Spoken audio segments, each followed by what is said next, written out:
There we go. We are ready. How are you guys doing tonight? I'm excited because I have a good friend on. You know, he told me to watch this film, and I was like, I don't know what this film is, but it looks rad as hell. But we're gonna be talking about Showdown in Little Tokyo, and my friend Nick Rekieta is on the show. Nick Rekieta, how are you doing? Hey man, what's going on? I'm good. Not I'm much, good. man. Dude, I'm doing good. You've been doing fantastic since last time you were on this channel. Yeah, I must say. I mean, in some respects, in other respects, I'm doing no sleep ever. I could see you're like constantly streaming at all times of the day and night. Like, I don't know how you do it. My goal was to create a 24-hour news network, and it's just me. So There you go. That's what you got to do. Yeah, you're the anchor 24/7. Hello everybody in the chat. I see you all there, over there. Good night, Mister Kin B. A lot of new names. What's going on, everybody? We will be taking your super chats and everything and interacting with you guys, but we'll talk about the movie for a little bit, and then we'll bring you in, and then continue talking about the movie and go back and forth as always. And let's get into it, man. So I hadn't known about this movie. Somehow it got past me. I have seen the final battle before. I watched a video like forever ago of the final battle between Dolph Lundgren and Carrere, like the sword fight. But right. I didn't know what it was from, and I was like, this looks badass, but I don't know what it is, and I forgot about it. But then it came on Twitter somehow, and I'd forgotten how. And you were like, dude, you have to watch this like right now. We will talk about it. So yeah. I love this movie. I saw it when I was a kid. When did this thing come out? 91. 91. Okay, 91. So yeah, it's not quite an 80s action movie, but also not quite a 90s action movie. Yeah. And so it would have come out when I was 10. Mm-hmm. I turned 10 that year, and I want to say I saw it right away when it came out, either when it hit the cable networks. I'm not sure if it had a theatrical run. It's a little short for a theatrical run. How many minutes you say? It was like an hour and 18 minutes or something with 78 glorious minutes with credits. Condensed, with credits. No fluff in this film. None. Well, there's some fluffing, but no fluff in the film. It's if people don't know, the 90-minute movie existed for a reason. The 90-minute movie was roughly the amount of physical feet of film required to actually spool a full-size reel-to-reel projector or whatever that they used to use for the movie theaters. So if your film wasn't 90 minutes, you couldn't actually, like, the film wasn't long enough for it to actually run. So a lot of these movies that would come out in the 80s and 90s that were sub 90 minutes were either straight to video or straight to a cable network or whatever. This was on the edge, just budget wise, on the edge of like TV movie, action movie. It was almost there, but it had a few good spectacle pieces. Right, and it has some really nice spectacle pieces too. A lot of them, quite a bit. A shocking amount of nudity. A lot for an action movie that's so short, and again, probably not. I don't think it was a theatrical release. Maybe you should look it up. Maybe I should look that up real quick. But I'll look it up. Okay, but yeah, it's this beautiful thing starring two wonderful celebrities, Dolph Lundgren and Brandon Lee. Top-notch actors. Amazing. Absolutely. And Oscar in this worthy. Movie, no exceptions to the top-notch acting. Not at all. It's off the charts. Perfect. And then of course with a supporting cast that's phenomenal as well. Cary Tagawa, who you may remember he was from legitimately great. Yes. Legitimately great. Oh yeah, he always is. Always. I met him once. Really? I went to Bubba Fest a couple years back in where was it? In Knoxville, Tennessee. Yeah. And he was there. I don't know why. That is a little Bubba Fest it's Southern Heritage celebration. And so you've got like all these. You've got like Chuck Norris and you got Dog the Bounty Hunter and Vic Mignogna and you who's from, well, I mean, I guess he's kind of Southern, not really. But anyway, so you have all these Flash Gordon's there, Kane Hodder was there. Oh, nice. You have all these people there, and then Kerry Tagawa, and it's like, I mean, are you from the South? Maybe, I don't know. But I told him, I was sitting there, I'm like, hey, I've seen so many of your movies because you're in every 90s movie that requires an evil Asian man. And he said, oh, what's your favorite one? And I said, Bridge of Dragons with Dolph Lundgren. And he just looked at me with hatred. he said, why? What? I would love to get a look of hatred from Kerry. That would just make my life. I would just be so happy about that. It was perfect. It was perfect. But yeah, he's always legitimately great. And then Tia Carrere, who is in this movie as well. Yeah, Wayne's World fame. Right, and I will contest that she looked better in this movie than she did in Wayne's World. Okay, I will say so. Yeah. Are you counting the body double where you see her? No, nope, okay, because that's not her. That's Clearly not, because they had the hair was like. Yeah, and the hair didn't look like her hair. It looked like not at all. And with the obvious she had like fluffy hair. No, so I do not count her body double.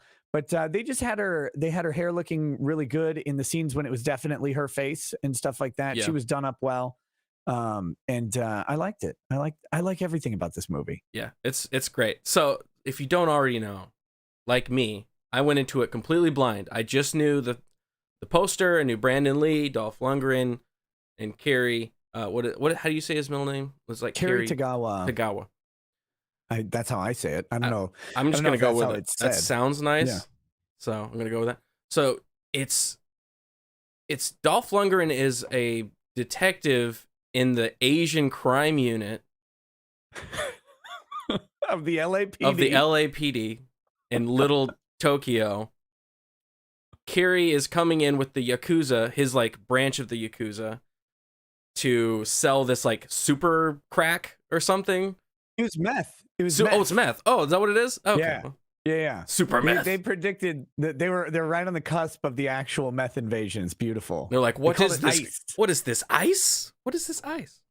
So he's bringing it in, and Dolph Lundgren, he's like, I don't even know, the opening of the movie is like in this underground fighting arena, and Dolph just swings in on a rope, and it makes no sense, but it's awesome. And the Yakuza guys come in and they start like blowing people away with their Uzis. It's just Everybody's ridiculous. Shot immediately. Everybody.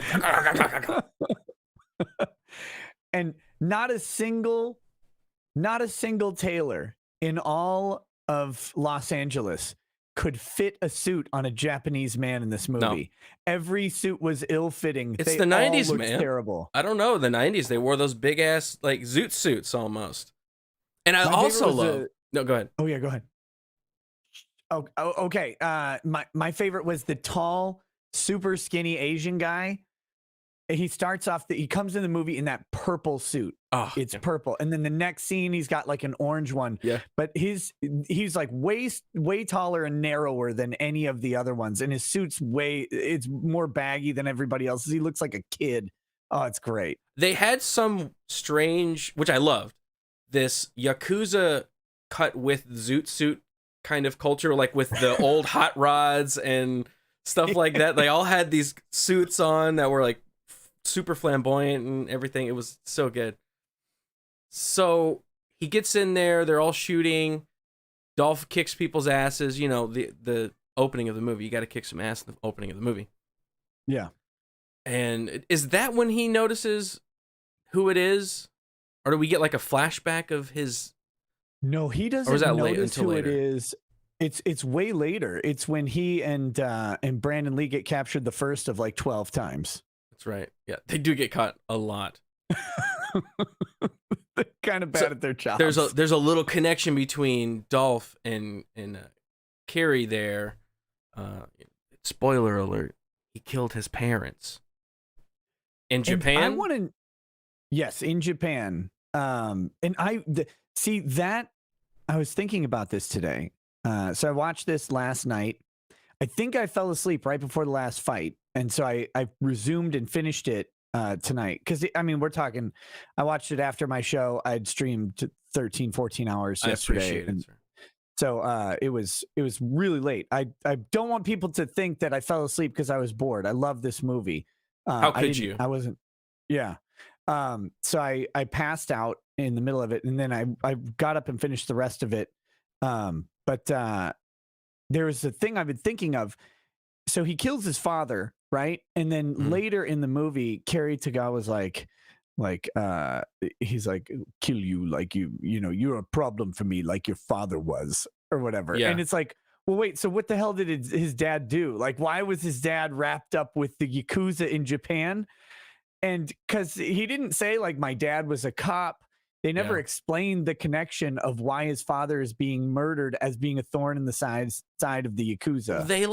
They did some kind of camera pan across whenever they're in his like dojo out in the woods that he built by his own two hands, you know? And they showed like pictures of his father, and his father's like in the military. And that's the only thing. And there was something about like Japanese American, there was like a banner that said Japanese American. So that's the only thing I know about his dad. And then also there was that scene where he spit on him whenever he gets captured the first time. And he's like, you're just like your father. Like, does his dad do that a lot? Like, what's going on? What is the backstory here? Yeah. It made me wonder, like, how his dad was wrapped up with the Yakuza. Like, was his dad actually, because I think this would be great if it was just unsaid, but his dad was actually a bad guy. Like he's connected with the Yakuza. And then his son grows up for revenge, but to be a cop. So to be a 90s good guy. Because this is back when everybody liked cops still. Yeah. The early 90s cops universally meant good guy unless they were explicitly bad. Like, you had your dirty cops, but they were always like, that came across clearly. Yeah. Dolph is a good cop. Brandon Lee is a good cop. They're hard to work with. They lose a lot of partners. But ultimately, this scene where they're walking through the precinct and the guys are like, congratulations. Or he's like, good luck, good luck, good luck. It's like, those are my old partners.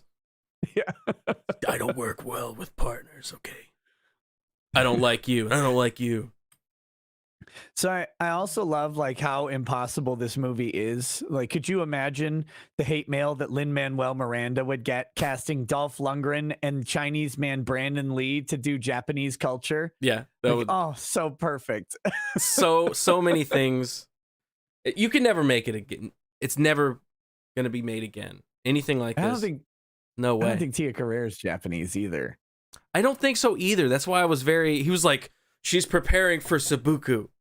I was like, I don't think she's Japanese. I may be wrong about this. What I think was funny. Hawaiian. She's Hawaiian. So she, no, Chinese and she is of Spanish, Chinese, and Filipino ancestry. So none Hawaiian, of those, right?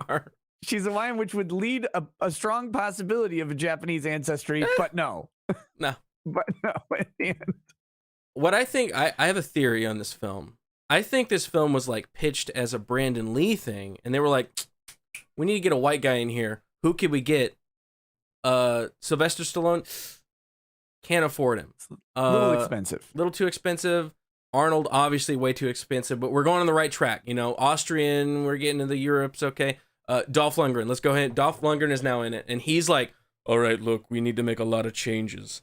I need to have my shirt off for a majority of the film. Okay. And then the whole film is actually going to be about me, and I'm the Asian one now. He's like, I'm from Japan, and Brandon Lee, you could sit in the car and you're the white guy. His character introduction was literally just Brandon Lee is walking on a street and he goes, oh, somebody gets flown through a window. He goes, that's his introduction. I love that. You could see the pitch meeting happening where they're like, okay, so we've got this cast. It's like, oh, okay, who you got? You did Dolph Lundgren. Oh, all right. Okay. And Brandon Lee. Oh, okay. Very Asian. So he's Chinese. No, he's Japanese. Oh, okay. That's all right. But he's not actually Japanese. Actually, he's very white. because he grew up in California and he wants to work in Malibu. But he's too Right. retarded to realize that he needs to work the sheriff's department to be in Malibu. Right. So he's going to be in the LAPD as an accident. And then our Japanese guy, though, is Dolph Lundgren. He grew up in Japan and knows all of the martial arts and the Bushido and everything. We're just going to say He speaks terms, Japanese and way. everything. Yeah. Yeah. Barely. I wish I knew how to speak Japanese so I could discern if he was speaking completely horrible Japanese, which I'm sure he was. He might actually. Dolph's actually really smart. He is actually really smart. Yeah, I've heard that. So he may. It's like a genius. He may have studied. He may have studied languages. He may have studied Japanese a little bit. Kind of a nerd. Okay. So it could be. That is true. That is true. What I do love is the battling of the bad acting in this movie. Man, it's choice. It's so choice. Just the between Brandon Lee. I think he was going for an ultra white guy kind of thing, but it just came off as horrible acting. And then Dolph Lundgren's horrible American accent that was like, you're supposed to be American. Why don't you just do the accent that you have? It makes more sense. So good. And so this thing was chock full of 80s and 90s one-liners, but they weren't funny. Like, that's what really gets me. For the most part, they're just bad. The delivery is terrible. And you know what's amazing? You have the right to die, and he throws the Zippo. That was the only. I think that was the best one. The one exception. Yeah, that's the best one because he's like reading him his Miranda rights, kicks him off, falls into the vat of acid. I guess I don't know. It's alcohol. It's like a brewery. It's a brewery, so it's fermenting. It's probably the mash or whatever. Yeah, flicks the Zippo. Throws it. You have the right to die. Boom. The whole place goes up. That part I loved because that was that line, and then there's the one other one, right? We're gonna go get those guys, and then we're gonna go eat fish off of naked chicks. Yes. And then they do the big bro five. He's like, boom, and it's like, yeah. Oh, it's amped up right then.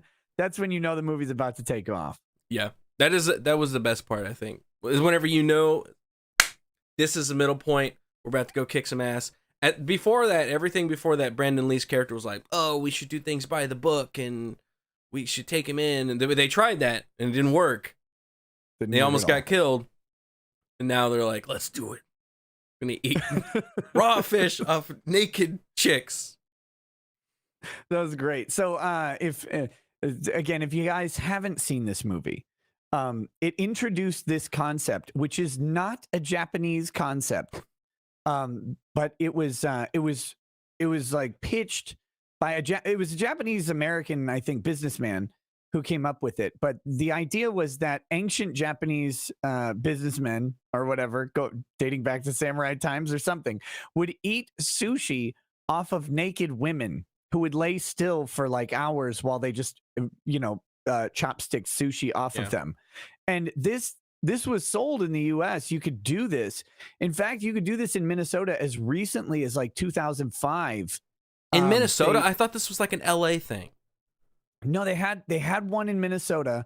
You didn't always get a chick, I heard, though. So it was like, I don't know if I'm going to go in there because you might get a hot dog with your sushi. Not okay. I don't want to guess here. I want to know for sure what I'm getting. Yeah. Yeah, but it was like $1,000 a person to do this. So you sit down for like $1,000, eat probably crappy sushi. Gotta be. Right? Off some naked person. You're like, did they do a Sani wipe down the whole body first? I don't know. But they have a shot of it, and they're like eating sushi, and you get the tits and whatnot, but like they can't show full frontal, so they have like 8 piles of sushi covering the vagina area, and I'm like, who's gonna eat that? I don't know what's going on down there, It's like, the sushi smells fishy. Well, it was so it was, but that was in the movie. It was just his little gimmick. But that's one of the things that I I remember two things the most from this movie as a kid. That scene, obviously, because it was ridiculous. But the other scene I remember the most is the guy breaking his own neck. Yeah, in the interrogation room. Yeah. And then Dolph knew exactly what he was doing. He's like, he's gonna kill himself. So he goes in there, but doesn't get it there in time. Preparing seppuku. And then the police chief walks in the door and is just like looking at his clipboard. And then he looks over and the guy's dead. And nobody questions what happened in that room. He was just like, Dolph Lundgren. Yeah, he's like, he just broke his own neck and killed himself. And the police chief's like, huh. Yeah. Like as if anybody would believe this story. I guess so. I mentioned that on my stream today that I was going to seppuku myself by breaking my own neck. Because I was really bored during a trial. And some guy's like, actually, seppuku involves disembowelment. I'm like, oh, God. No. I'm sorry. You're like, yeah. I learned from a Japanese expert named Dolph Lundgren that, yes. that seppuku can happen in a number of ways. There are other ways to do it. Yeah. Oh, man. Man, what a movie, though. I want to get into the intro to the villain, but first I want to get some super chats, and then we'll get back to it. Here we go. Baffled Buffoon for $2. Best Cary Taganawa movie. Johnny Tsunami, fight me. Hey, I was thinking of Johnny Tsunami. He played the grandfather. It was a Disney original movie. So if you were 10 years younger, that's like it for sure. Yeah. Gotcha. He played the grandfather. He was super awesome. He played Hawaiian in that movie. Incarnation Art for $9.99. That's gonna get you a yeah. Garrett, are you still on Louder with Crowder? Every once in a while when they call me. So tell them to call me. We still have a deal. Bill G for $19.99. Thank you, sir. Love you both. Touchdown on paper, unbreaded. Let's talk Grandma's Boy. Check it out. I haven't seen Grandma's Boy. I guess I gotta watch it. If I watched it, I don't remember it. I know a lot of people like that movie. That's what I hear. It's like one of those stoner comedy kind of things. Yeah. But I don't know it. Bill G, I think you say this every single time. I'm gonna have to do it. Incarnation Every time Art. He says it, delay it by a week. Another. Yep. Incarnation Art for $4.99. Why did he leave? Are you talking about me? Oh, yeah. According to the question earlier. I left to join Nerdrotic, my boy, Gary, over there, and we're working on stuff over on his channel. So, I didn't leave. I'm still around. I'm still in sketches, and I guest star every once in a while. So, don't worry. Matthew Selp. I hope I said that correctly. For $50. Oh, my God. $50. Damn. Hey. Motherfucker. Holy shit. Quarter Black. Insult Rekieta in your most white voice. Rekieta, you have the largest nose I think I've ever seen, and I would like to actually own it myself. It would give me more Jew power, and I really require some of that right now. Thank you, Matthew. You must be having a conflict with the bank, sir. It is tax season. It is. We're all having conflicts. Jordan Wolf for $4.99. Nicky Boy might need to leave a little early so he isn't late in the morning. Dude, today, so I'm covering this trial, and it's in Florida. So it's an hour ahead of me, and they're starting early. So for me, it's 7:30 a.m. And so, like I said, yesterday, I finished my show. My plan was to actually get everything ready, watch your show, do some stuff, and then stay awake straight through, do my show, and then go to sleep between, after, and then, get up for this show. And anyway, I had a plan to do that, and then go back to bed after the show for the rest of the night. Yeah. And plan didn't work out? No, I was watching Showdown Little Tokyo, and I woke up at 9 a.m. Hey. And I was like, oh, my stream's been set up for an hour and a half. Oops. But it's not running. So late and gay. Yeah, very. very, very. But All right. Next one. Paper City Gamer Jeff. His name's Jeff. For $4.99, just a sticker, a little wavy sticker. Thank you. I appreciate you. James Suttlers. Wait, is there an R in there? Suttles? Mm-hmm. Sutless? Nick and QBG, did you see Chris Chan's hearing got pushed back to June?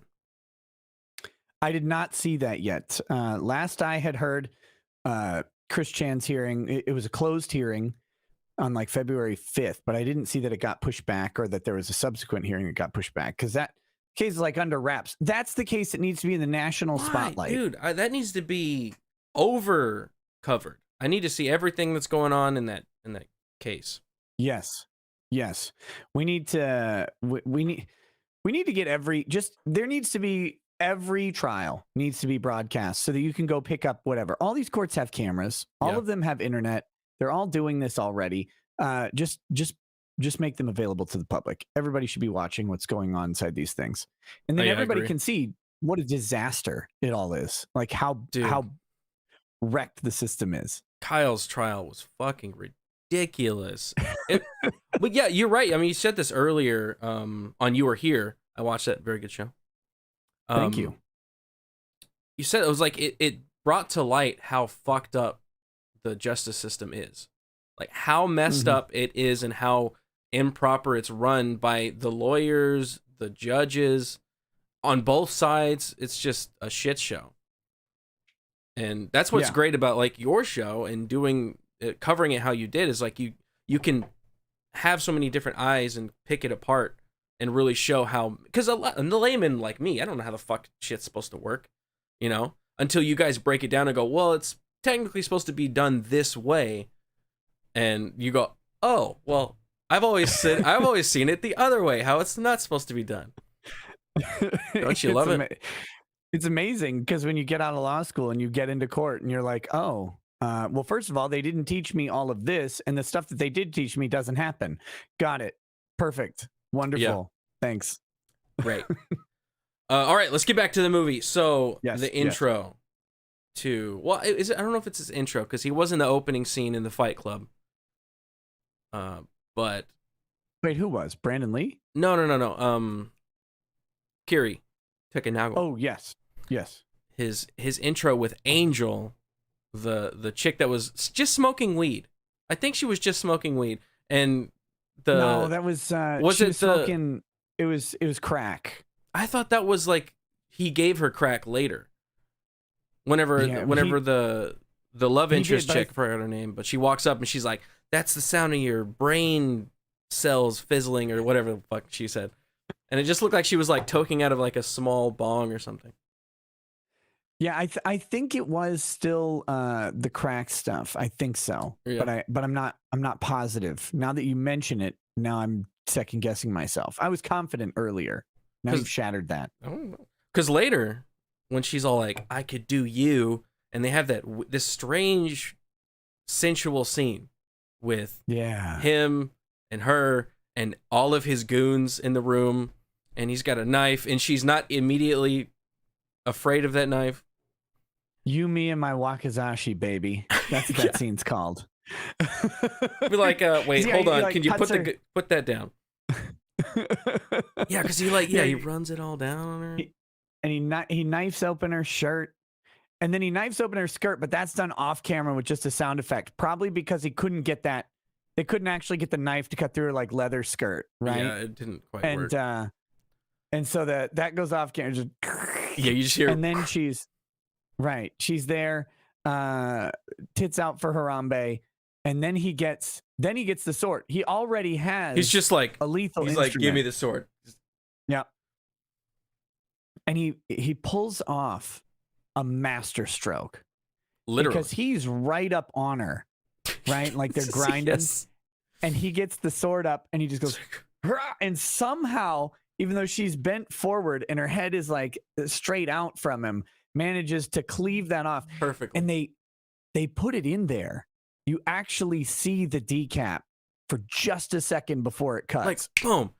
They do that twice. They show her head later, again for like 3 frames, just enough for you to register it, and then it go. I mean, I'm sure it looked like a doll, and it looked really crappy, but just for the split second that you saw it, I think it worked. It looked scary, but yeah, it was just like snap. And the homicide detective, even says that it was like, this was a perfect strike. This was done by a blade, and it was like, it was like right. It was like he was like right here. Yeah. I don't think that's gonna happen. You're shaving the hair off the back of her head. There's no way you're getting a sword, a full-on sword that way. But yeah, he's such a good bad guy. He's great bad guy. Almost better than the movie deserved. I almost feel like it should have been like a more silly bad guy, but he was like a legit scary guy. Well, it's like Raul Julia in Overdrawn at the Memory Bank. Yeah. It's like, you are out of place in this film, but I appreciate Raul Julia your in like presence. anything, like Street Fighter. He's like, we're so good in that movie.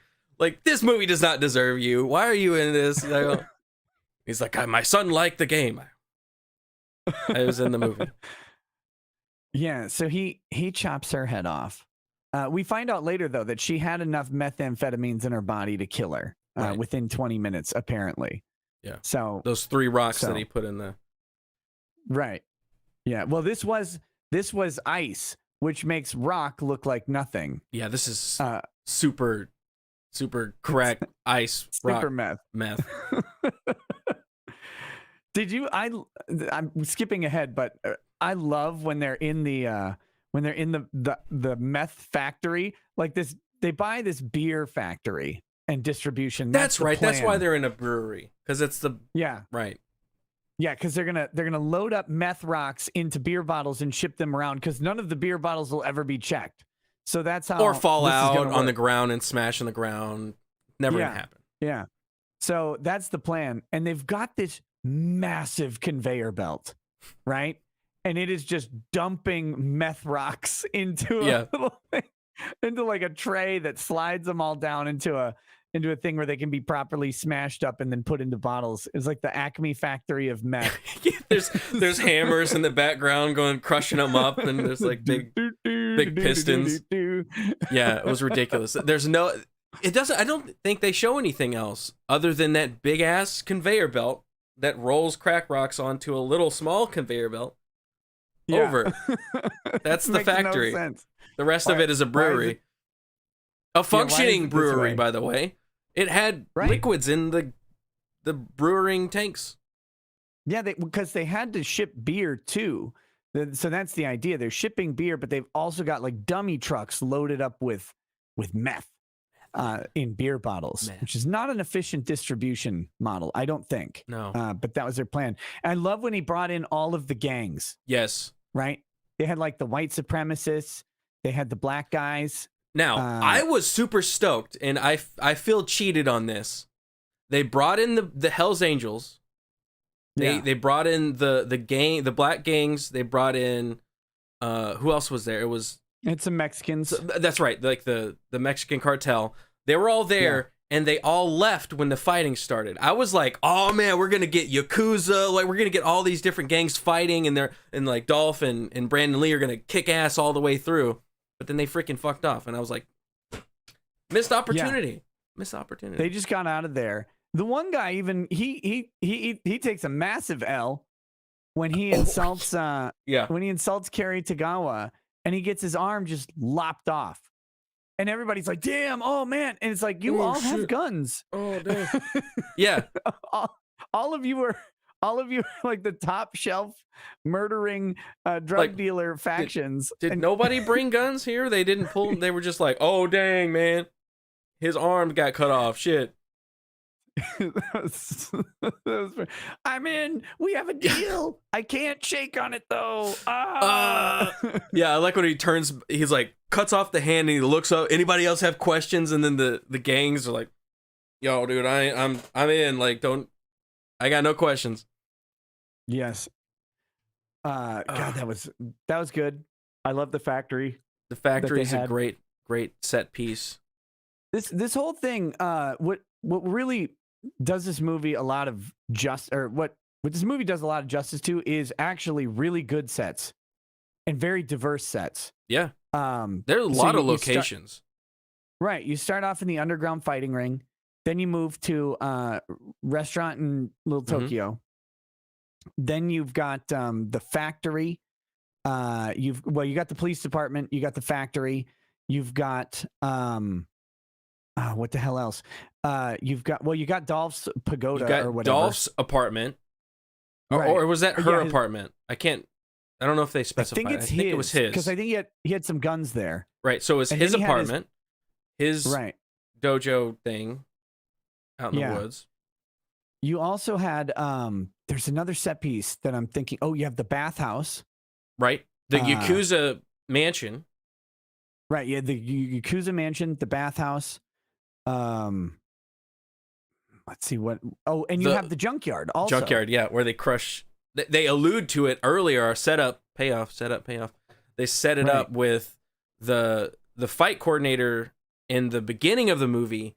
The Yakuza were coming to kind of like muscle in on his turf, so they put him into a car and crushed him, and then that alludes to later when they put Brandon Lee and Dolph into the car and half crush him. I'm like, why didn't you just crush him? Because they wanted them shredded. shredded. They wanted them shredded, not crushed. Right? Like it's like a Bond drink. Yeah. you gotta really draw out the death of the lead character. You can't just crush him, you know. But yeah, there's fantastic little sets for I'm assuming a lower budget, like we said earlier, like almost TV movie quality action movie. Had great sets, explosions, gunfire. It had a lot of things, and I think movies that were made at the same budget now would look so much cheaper. Like everything would be CGI. There would be no gun blanks being fired or squibs or explosions. Right. It would all be on green screen or CGI'd in, and it would just look cheap. But they were able to, I think, pull off a pretty good looking technical movie with, I think, a lower budget. So the budget was $8 million estimated. That's it. And it did have a box office score. Okay. Which was only 2.275 million. Hey, yikes. Not a strong showing. No. Not a strong showing. That's the worldwide gross. It's even worse. Yeah. Yeah. Did not do well. How did that poster not sell it? Come on. That poster looks awesome.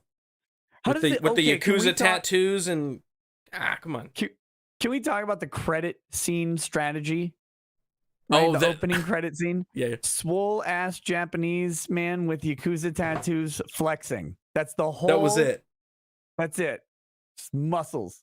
There was a very homoerotic undertone to this film. It was very clear. Yes. Dolph had his shirt off a lot of the times, and Brandon Lee's character. Now, I'm not gonna say it's not negative. Okay. People always say that there's no gay characters in movies, and there never was. Brandon Lee's character, pretty sure he was gay. I'm pretty sure. Yep. Didn't have a love interest. He talked a little gay. He watched Dolph Lundgren undress and took note of how long his dick was. Yeah, he said that was one of his great lines. He says, "I have to say, you have the biggest dick I've ever seen on a man."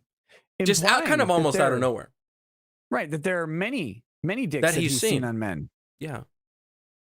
There was just an undertone there, I feel, And then whenever they all three of them, they got to the dojo house, Japanese house thing in the woods, and they were all there, and he was like, when after the sex scene, he comes out, and then Brandon Lee's like, "We have company." And then he asks where she is, and he says she's in my room, and he has this face like he's like disappointment.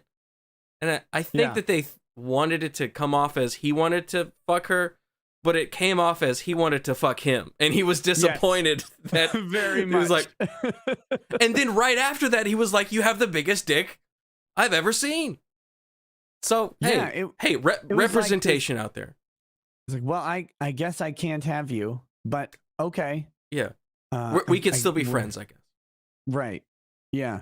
No, I got that. I very much got that impression. that he was a little, you know, he was the safe 90s level of gay. Yeah. Right. Like we can imply this. We can't say it outright because might not sell to people. I'm surprised they didn't do the not gays. That's what the Red Letter Media always say. The case of the not gays, where they do something that overtly makes them not gay. Like in this, he could totally have been a gay character and you'd never know. He does. I mean, he does a lot of gay things, though. Okay, so I already know why I like this movie. Okay. Why? I'm reading on Wikipedia. Editor Michael Elliott was brought in by Warner Brothers for substantial re-editing to make the film faster after Warner Brothers were unhappy with an early cut. He had performed the same job on Warner's other 1991 action film, Out for Justice. Steven Seagal's Out for Justice. One of the greatest, probably the best Seagal movie that was not, you know, I mean, you can't, Under Siege is cheating. Yeah, that is. It's like pinnacle. You know, that's the Under gold Siege standard. Was high budget and everything. The Out for Justice was the one where he plays Gino. It's the one with the pool table fight scene. He's got a beret too. Yeah, I forgot about that. Only in one scene in the movie. That beret is on there for 5 seconds in that movie. Check out my beret. Looks awesome. Right? He's in a pool hall, and he takes a cue ball and wraps it up in a towel, and he's just bashing guys in the face with it. And it is like, yo, that scene. That movie is awesome. So that's I know now why I like this, because I loved that movie, and it's also nonstop. This movie is edited crazy fast, especially in the very beginning. That scene in the fight club, there's literal like 5 shots in the span of 10 seconds. It's like, bam, Dolph there. Then the Yakuza, back to the guy that's in the announcer in the stage, and then back to that, and then they got their guns, and it's like bam, bam, bam, bam, bam, bam, bam, bam, bam, super fast. I wonder how much they cut out. Something I thought they could have totally cut out, but I think they kept in because they wanted to have the tit scene. Was the scene where he disrobed and he got in that pool, or not the pool, but the hot tub, and she comes out there, disrobes, gets in the hot tub.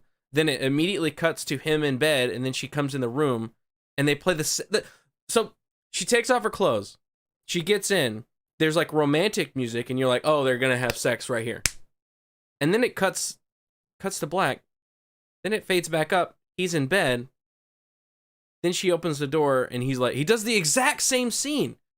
I'll even back it up even further. He's in the hot tub, she walks up quietly, she makes a noise, he turns and has the gun on her, then she's like, oh, my bad, then she gets in, whatever. Cut to later, he's sleeping, she walks in the door, he grabs the gun again, and these scenes are back to back. She gets in bed, and then the same romantic music kicks in again, and then they have the sex scene. I'm like, I feel like they could have cut out the first scene and just gone with this scene because it's a little redundant because they do the exact same beats.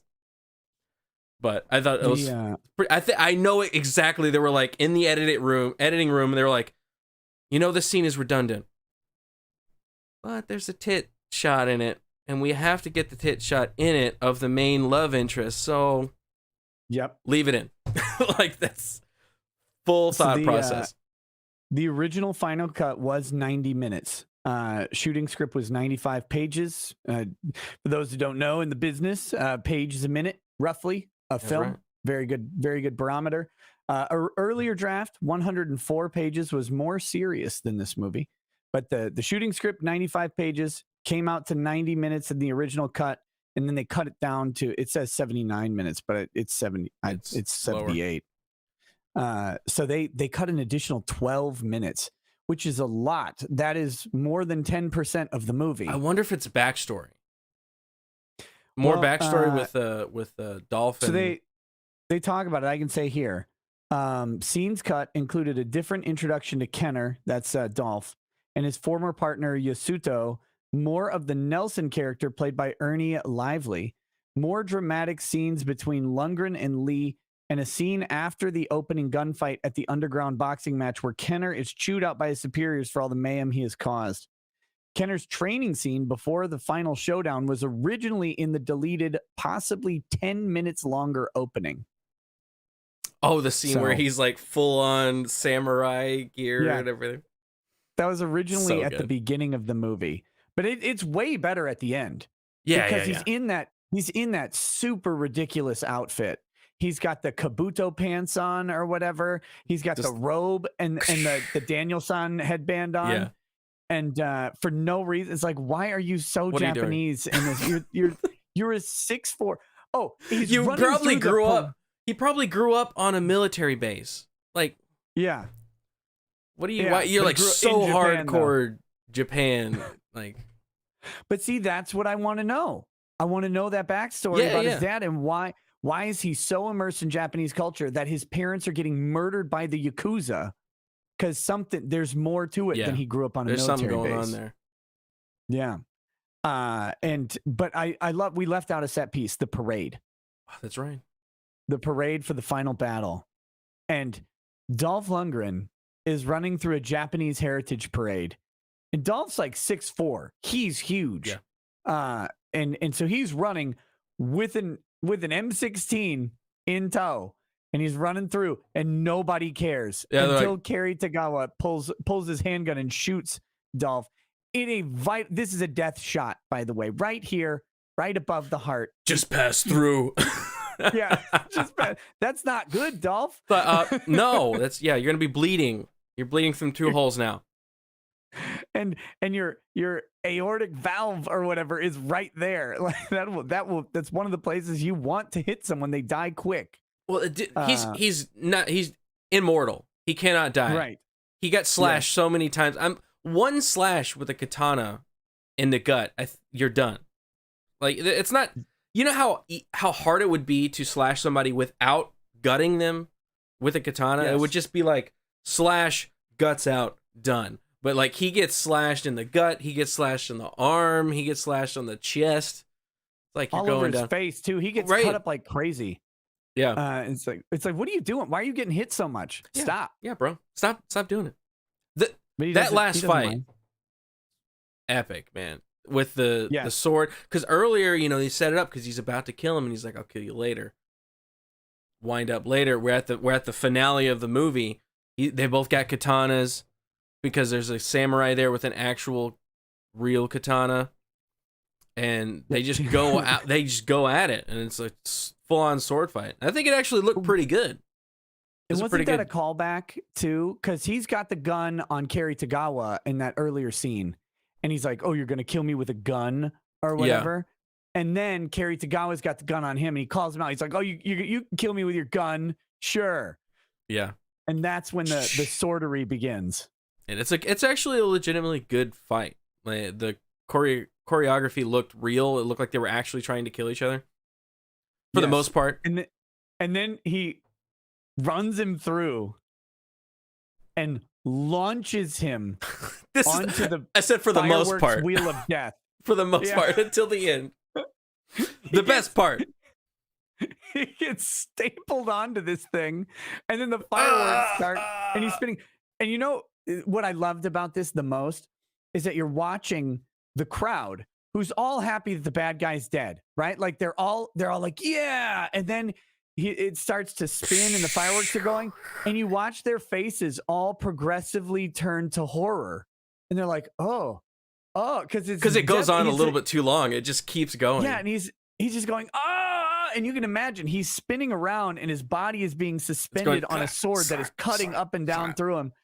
And then he explodes, and they're all like, "Oh God!" Yeah, that's amazing. Because it's like slash in the stomach, and then he's like right through the chest. Then he picks him up, throws him. Then he goes on. Then it starts spinning, and it keeps spinning, and it keeps spinning, and then it explodes. It's just like, it's so ridiculous. It's awesome. It's a great way for a villain to die. They had a lot of really great, they had at least 3 really great deaths. They had they had the guy before the mini boss that Brandon Lee kills. We talked about that earlier when he says, you have the right to die. From Ninja Turtles. He was the underling for Shredder. Yep. And so he kicks him into the brewery vat, and then ignites the alcohol fumes and blows up like all of the brewery vats, which is perfect. Yeah. Blows them up. But in the bathhouse, they go to try and catch Terry Tagawa, and the big fat guy sinks under the water, and he comes up and he fights Dolph Lundgren, and Dolph grabs like a wakizashi and stabs him, or Tonto, I don't know which one, stabs him in the side, and you think he's dead, but he comes out and grabs him again, and Dolph grabs the most shocking item in the whole movie for me, which is the sauna hot water fire hose that was used on Dolph a little bit ago. They're spraying him and knocking him over and stuff. At first, whenever the Yakuza guy picks that fire hose up, I didn't quite know what it was. I was like, does he have a laser gun? What is this? Like, it looked like some weird, and then it shot fire, and I was like, oh, okay. Yeah, so it shoots this the hot water from the sauna at Dolph and knocks him over. So then he's wrestling with this guy under the water, and they did the foreshadowing. The thing sinks into the water, and so you know it's in there. Dun. You're like, take note of that. He grabs that thing and shoves it into his mouth, and then fire hose drowns a man who's already underwater. And it's like, what? So good. Yeah, it's I can imagine having fun just sitting there and thinking of the different ways to kill people in this movie. Like, it's just so over the top. Like, okay, we have them, they're hiding stuff in beer bottles, so like we can have them fall into the vat of alcohol, and then they throw and it explodes, right? Yeah. Oh, and then they're at a heritage festival, and he throws it on there, and then the fireworks explode him. Yeah, we'll just mix up so Japanese heritage with Chinese. With Chinese, heritage. it doesn't matter. Yeah, whatever. Yeah, it's all It's all Asian stuff. What got me about Brandon Lee's acting was it was funny because Bruce, I don't know if Bruce Lee was a good actor or not, because Bruce did his scenes in Chinese, and they're dubbed over by an American. Right. Brandon Lee acts like he's being dubbed over by an American. That's how his line delivery goes. And it's like, I think he learned to act by watching his dad, but in English.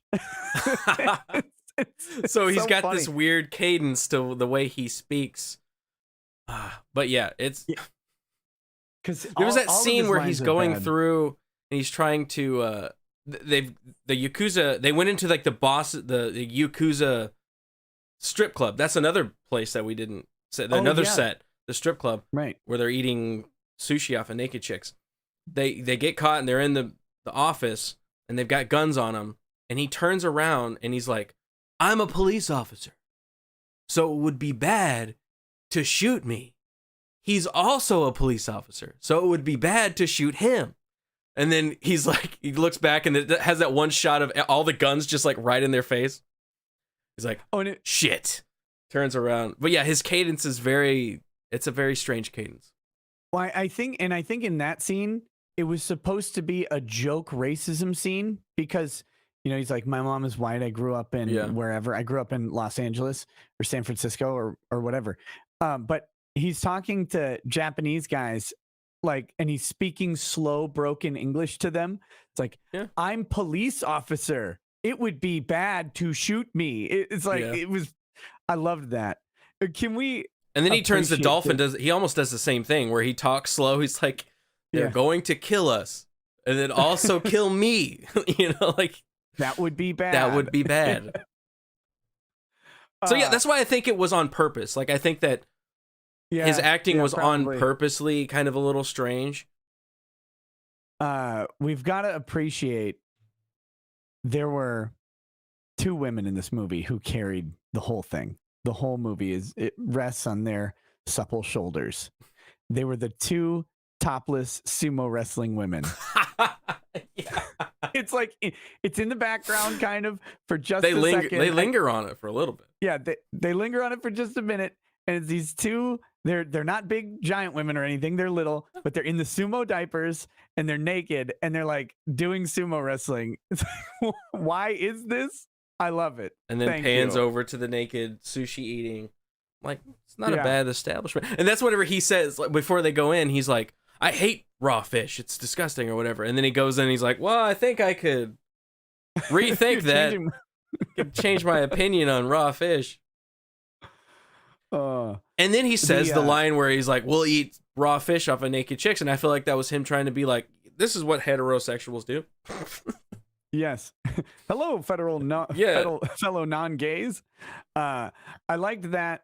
I love the fighting in the movie because it was back to late 80s, early 90s action movies. The fighting, the choreography on most of the fights is terrible. Yeah. It's slow, laborious, lots of kicks, very stilted.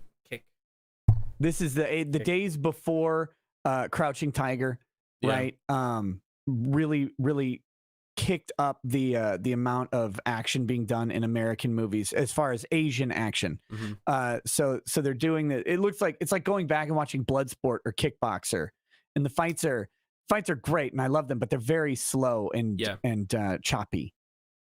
But that's what this looked like, and I like that. I like that Americanized action because there's just something about it that's nostalgic to me. It's character, you know. There's something about it that it makes me think of somebody that really appreciates kung fu movies, but can't pull them off, but tries. You know, yes. It's that kind of like, hey, we want to do that, so let's just do it. Let's not think about like, you know, how to choreograph or like all that. Let's just get somebody that like knows karate or something and bring him in and we'll do some karate moves. And there's something about that that's kind of like endearing. Yeah, and it's also, I mean, this is one of the last pure exploitation movies that they were able to really do. The genres are over by 91 for the most part. You're not getting much actual exploitation, and that explains the large amounts of nudity, the really campy acting, the explosive violence, the particular gore. I mean, when they do show her head, it's horrifying. Yeah. When the guy chops off his finger, it's pretty gross.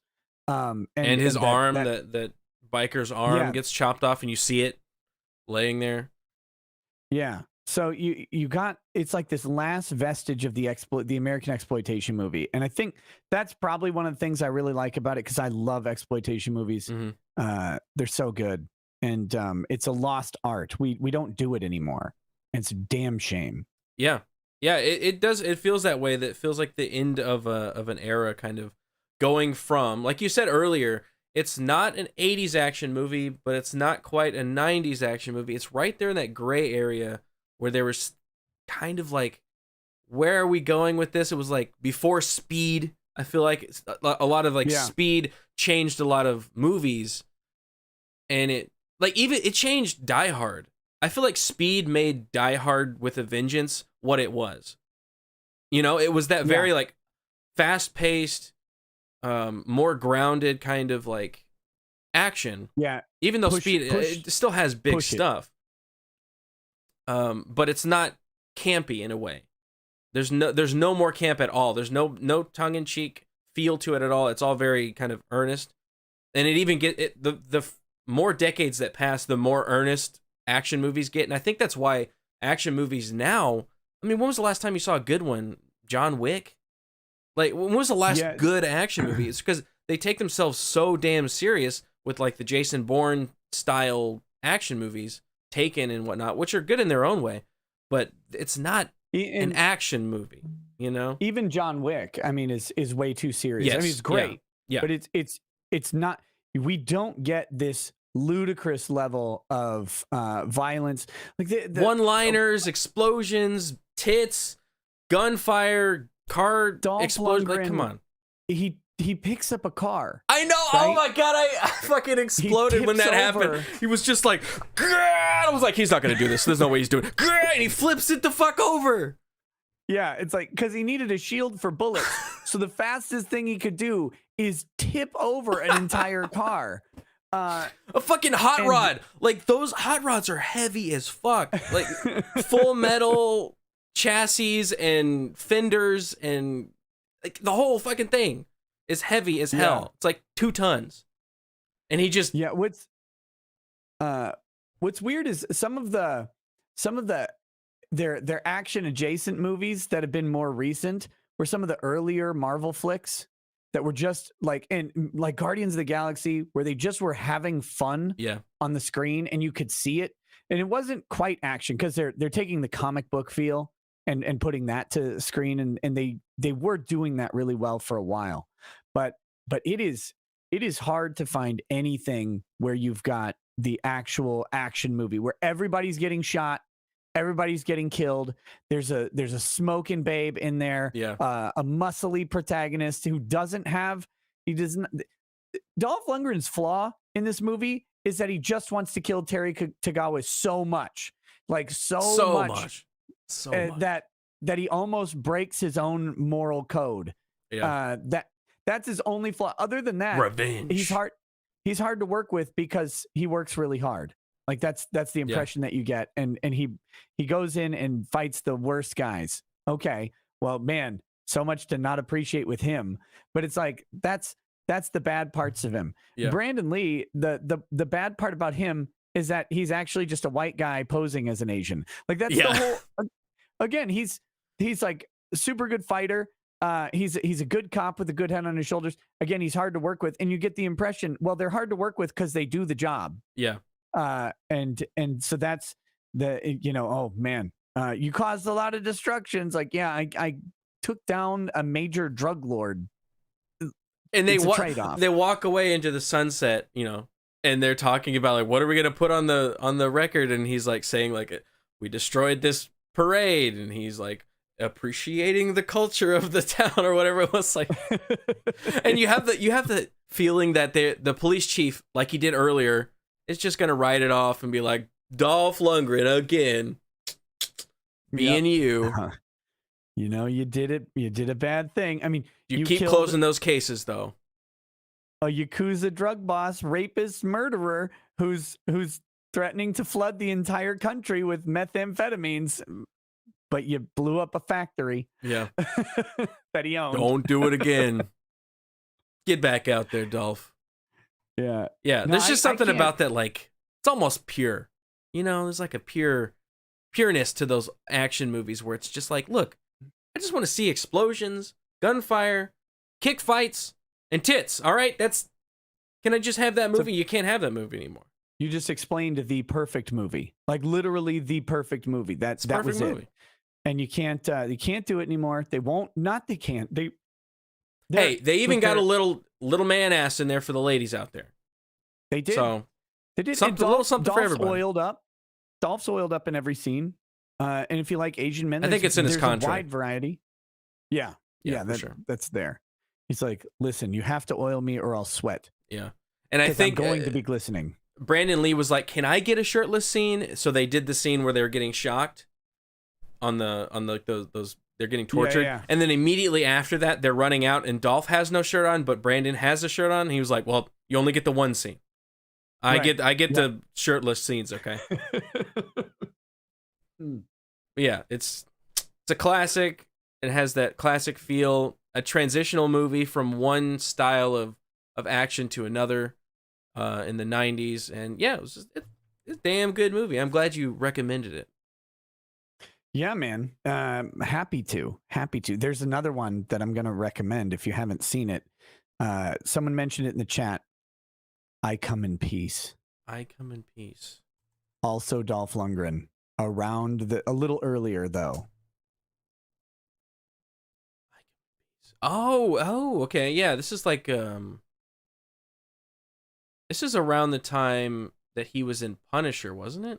It looks the same age. Yeah, this would have been like 89 or 90. Yeah, this looks early. When was I know because I still lived in Houston when this came out. And so just the year before. Just the year before. So 90. Okay, yeah. I moved to Houston, or I moved from Houston to Minnesota in 91. And I knew that I Come in Peace was still out in Houston because that's where I saw it. That movie is phenomenally I haven't ridiculous. Seen it. I haven't seen that one either. I gotta watch more Dolph Lundgren movies. I feel like I'm sleeping on the Dolph Lundgren movies, and I need to correct that. He's still making movies, like a lot of them. And I'm now wanting like Silent Trigger and stuff like that. These are Amazon Prime has him like he's like Seagal, but he flies under the radar because Yeah. Seagal he makes like 3 or 4 movies a year. Well, he's He's like just Bruce cranked. Willis, or Bruce Willis does like 8 movies a year. It's just like every month of the year he does another movie where he has like Yeah. a body double for every shot that he's not necessarily needed for. It's just the facade shots. He just films in front of a green screen for 40 minutes and Yeah. mails it Yeah. to him on a tape. Just edit It's me like in. send my lines to me, read them out to me. Yeah, it's but Dolph's been doing some of these, so I'm wondering if they're any good. I wonder if they're actually that would like be that interesting to classic go- 80s movie. Go through and watch them and see if they are any good. But yeah, Mhm. like Dolph is actually a really smart guy. You said that earlier. Like he's a certifiable genius level IQ.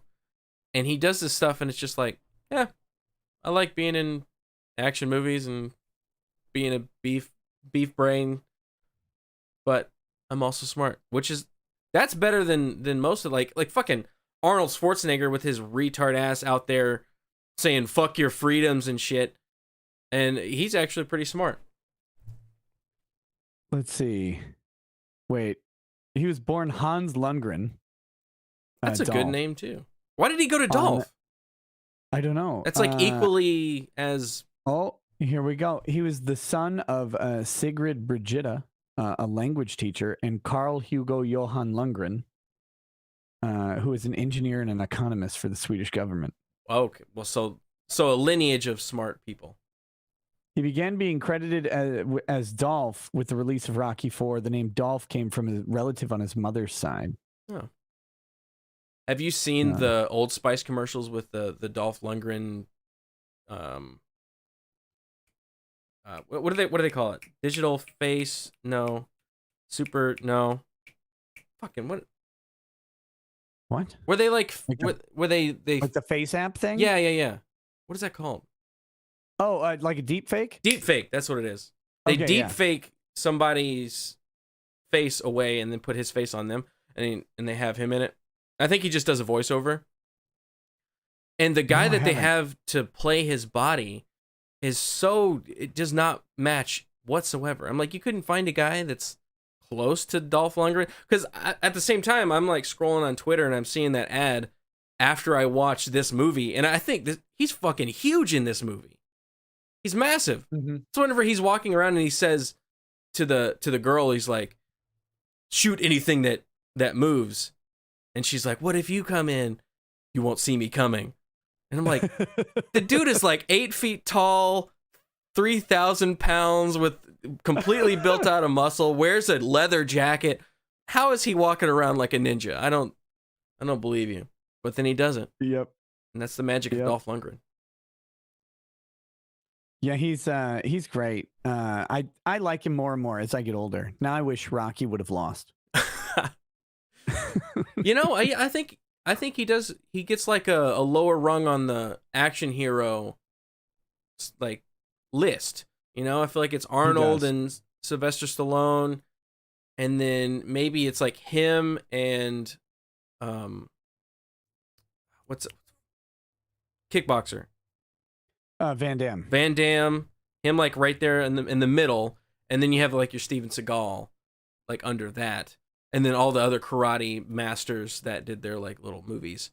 And I feel like he should be moved up. You know, he should be. Dolph is a lot better because I always liked his awareness of who he is and how he's not a great actor. You know, I always feel like like Sylvester Stallone, legitimately a great actor. He's done a lot of great acting movies.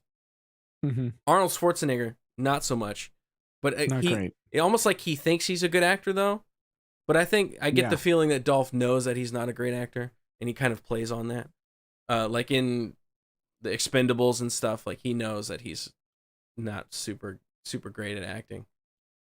The other thing with Dolph, he was great in Universal Soldier, though. Yes. Like he's really actually good in that. But the other thing with Dolph is there were a couple guys who came out of those action stripes with like legit credentials to them. like Chuck Norris, right? Yeah. Legit karate background. Wesley Snipes. Very, very high level. Wesley Snipes. Dolph Lundgren, same thing. His legit karate background was on like the Swedish national team. He's good at what he does. Van Damme, kind of a dancer. Little bit of a dancer. You can definitely flexible. tell. You can definitely tell. Yeah. In this movie, when it does the training montage, he looks like he knows what he's doing when he's doing kicks. It's not a body double. It's definitely him doing it, and he's doing the moves. So yeah, it definitely looks like he knows what he's doing, just physically. And yeah, Van Damme, yeah, he definitely has a lot of. It's more fluid, kind of. You know, it's doing the splits a lot. You know. And... Yeah. The opening to Double Impact, the one where he has twins or whatever, and he's like teaching the aerobics class to women. He's doing the splits with his bulge right there on the floor, and he's like, just right there. Like all the women are just like, Van Damme. I love that movie. Van Damme's awesome too. I mean, I want a resurgence, man. I want a resurgence. I want kind of like the, you know, maybe whenever the superhero movie peters off, we get a resurgence of the 80s action film with like we listed already, with the big chunky dude that's dumb, but he's got guns, but he's got a heart of gold, and he just wants to fight the bad guy, and the bad guy is just an evil bad guy. There's no gray area. He's evil. Yes. Good guy kills bad guy with explosions and guns and kicking, and there's some titties in there and some car chases, and you know, that's all I want. I want that to come back. That was a weird. It was a weird product of the 80s and 90s where they could do that movie. The movie could be not serious, but the release of the movie and the production of it was serious. And so it was its own actual legitimate genre, and that genre has been obliterated. I don't know. You can't imagine. Could you even imagine a Die Hard coming out today? Oh, like, did you watch the last one? 5? It's complete garbage. It was like him and his son, and it was Jai Courtney, and they were in Russia, and it was all on green screen. There's one scene though when he's fighting the two guys who do the martial arts, right? Like the bleach blonde haired guys. I vaguely remember that. And he's fighting one, and he throws him into the air conditioner fan, and he just goes, and he gets, and Bruce just goes, oh no! It's like, yes, it's been a while. That is. There's a I helicopter. think that's in 5. That might have been in 4. See, there's a helicopter that explodes in 4 and 5. Oh well, yeah, that's right. That's true. Because in 4, he launches the car at the helicopter. That's right. And Justin Long says, "You killed the helicopter with your car." And yes, I remember The Perfect Weapon with Jeff Speakman. I've been waiting for that shit to come on Amazon Prime because I love that. Jeff Speakman was a Kenpo karate guy, and he in Perfect Weapon, he has a ring with like a tiger on one side and the dragon on the other, because the dragon is wise and the tiger is ferocious. And when he's about to whoop people's ass, yeah, I know this guy. This is the karate guy I was talking about, where it's like he's the lower on the rung. He's not quite as known, but he's like a karate master. He's got a dojo in like LA or something, and he does movies. This is the guy. Yeah, he is Jeff Speakman. The Perfect Weapon's a great movie, and he uses 2 sticks to just beat the shit out of people. Oh god, it's good. It's good. It's good. It's good. Oh. Yeah, we need more of these movies. Yeah, you're right. Like, we need more of these movies that are taken seriously, but they're kind of ridiculous. You know? Right. The only time you see those movies now is like they're tongue-in-cheek kind of movies, like Fury. Was it Kung Fury? Kung Fury, and like Deadpool had like elements of that kind of action-ish, 80s action-ish feel to it, but it's all tongue-in-cheek, obviously. But I want a totally earnest movie, but it is ridiculous. You know, I want like a 13-year-old to write the script and produce the film. And that's the kind of mentality I want going into it. Like, what is the coolest thing that we could do right now? Is it fight a big fat sumo wrestler guy and stab him and then shove a hot water hose into his... Does it make sense? Doesn't make sense. It doesn't matter, because it looks cool. Like, that's what I want. Yeah, that's that's the thing, because now it's like Legos, right? Like everybody used to buy the campy, ridiculous Lego sets. Mhm. You had like the Space Police and the Ice Patrol or whatever, And the and alien then set. Yeah. right. But then the Star Wars Legos came out, and everything now, all of the space Legos have to be basically couched in Star Wars. There Yep. isn't anything else. And You so remember that's Action what you're gonna get. Jones? Or it was Action what was that guy's name? It was Action something, but it was Lego's sets version of Indiana Oh. Jones. And Oh, then yeah, Indiana yeah. they got the license for Indiana Jones, and then that just disappeared. And I was like, I remember playing with that guy. Like he always had the cool Egyptian sets and all that stuff, and now it's just all Indiana Jones. You know, I love Indiana Right. Jones, but I also like, And so you know, the Lego version.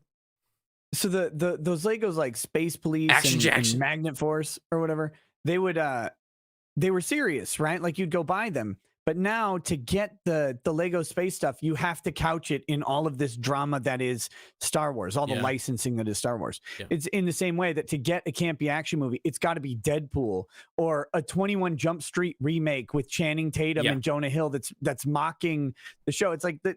No, I don't want you to be doing a parody of the thing that existed, or like a half parody of it. I Yeah. want you to make a movie like Missing in Action with Chuck Norris. I want him, and then I want Missing in Action 3, where he somehow gets captured by the Vietnamese a third time. Again. You start to think, is he that good of an action hero? He keeps getting captured. But he keeps breaking necks, Breaks so out. you're with it. And Pulling throats out. that's what and I want a Predator, right? Yeah. Because Predator is ridiculous to watch today, but when it came out, you know, this is a serious movie. There's suspense to it. It's same with Alien. Like this is a horror movie in some ways. Predator 2. Predator is the craziest movie. It's an action movie that it starts off as a stupid like muscle bound action movie, and then Yeah. it turns into a thriller slasher movie, and then it turns into like a survival one-on-one movie at the end. Like it goes through so many phases. I love that fucking movie. That movie is so damn good. Yeah.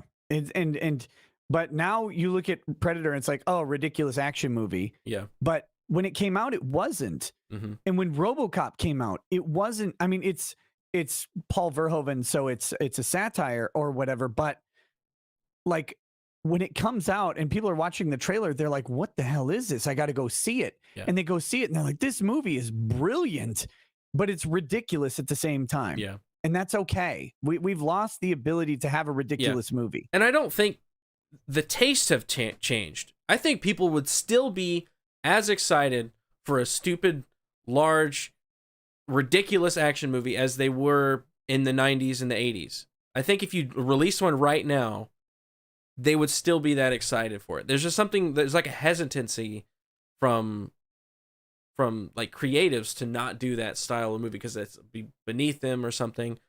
Like they have to do it in tongue in cheek, like MacGruber, something like that. Like I want the movie. That's why I like about it is that the movie takes itself seriously, but I know that it's ridiculous.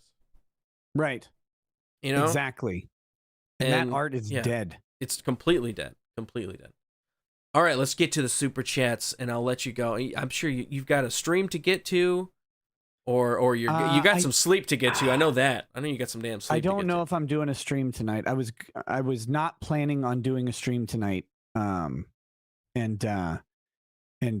Yeah, my tomorrow was going to be really complicated, but it's not now. But it's still early, so so I think I might be taking tonight off to relax. You need a little bit of I'm gonna tell you. You need some shut eye. All right, Thanks, Jose Mom. Gonzalez. Go to bed. Eat your greens for $5. Jose, what's up, Jose? Garrett, you have the biggest I've ever seen on a man. Stay awesome, bros. Thank you for telling me I have the biggest dick you've ever seen. Seen a lot of dicks, huh? Nova Amp for $2. Dolph is Curtis Reeves. Confirmed. Who's Curtis Reeves? What?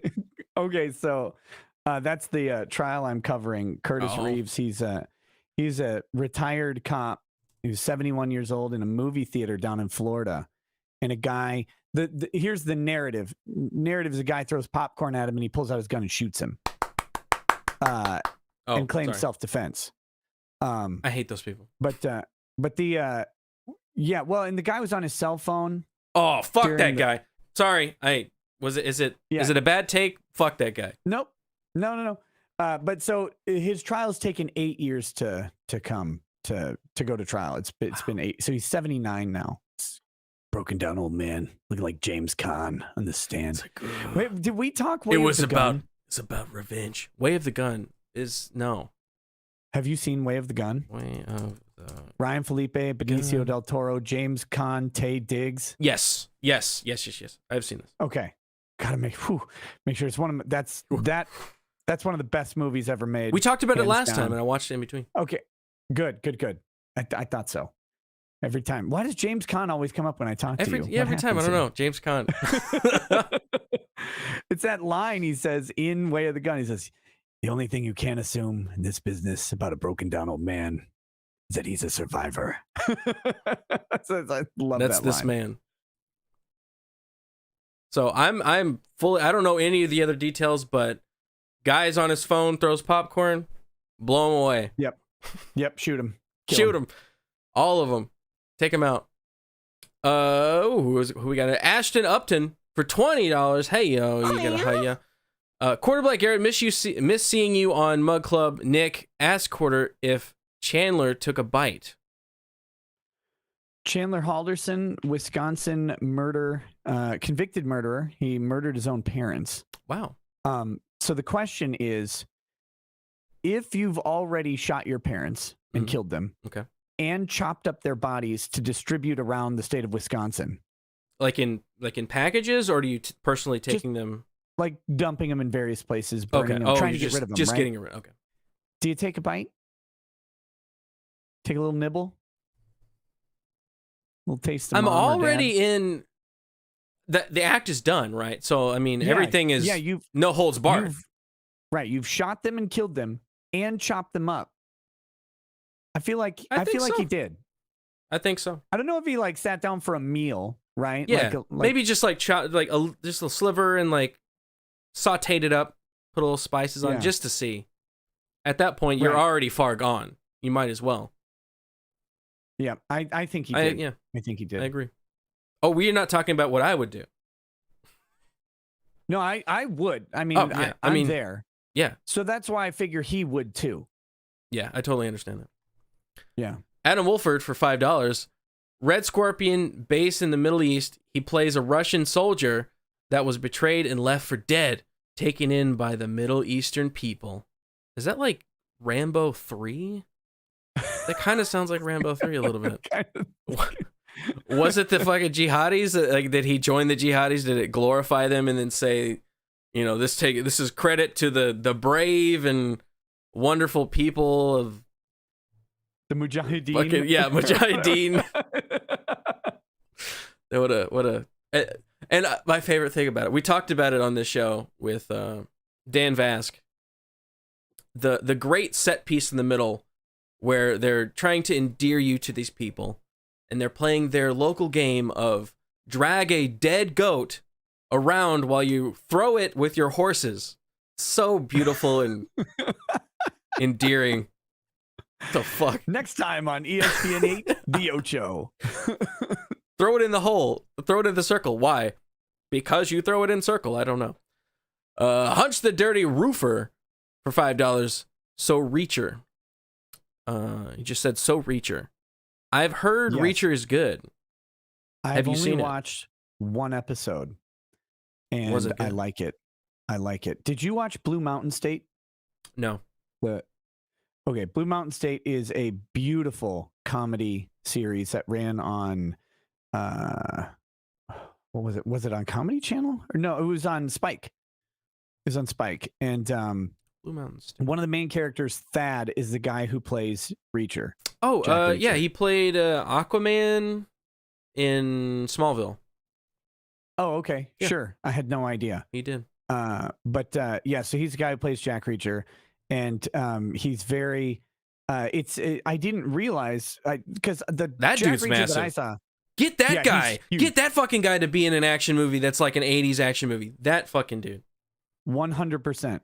So the Reacher I saw first was Tom Cruise as Jack Yeah. Reacher Yeah. in the movie, and it's actiony, but he's very analytical. It's like it's a detective show, and I'm hooked. I'm hooked in. I just haven't had keep time to hearing watch good more things. than the I first gotta watch episodes. it.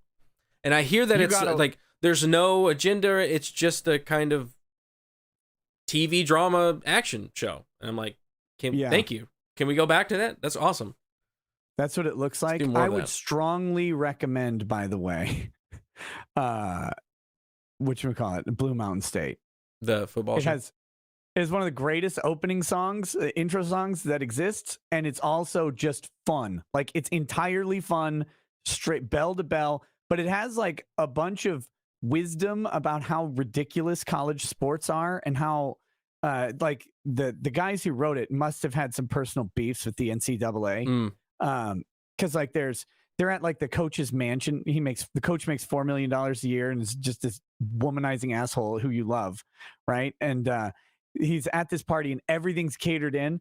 But then the assistant coach comes up to the two football players who are sitting in the hot tub. He's like, "Sorry guys, got to collect $40 from each of you because the NCAA won't let us give you this gift." It's just so there's some knowledge in it. It's great. Blue Mountain State's it's very near a perfect comedy series. I will take a look. Ian Davenport for $2 just heard about you being on Epic. Oh, thank you. On Tuesday.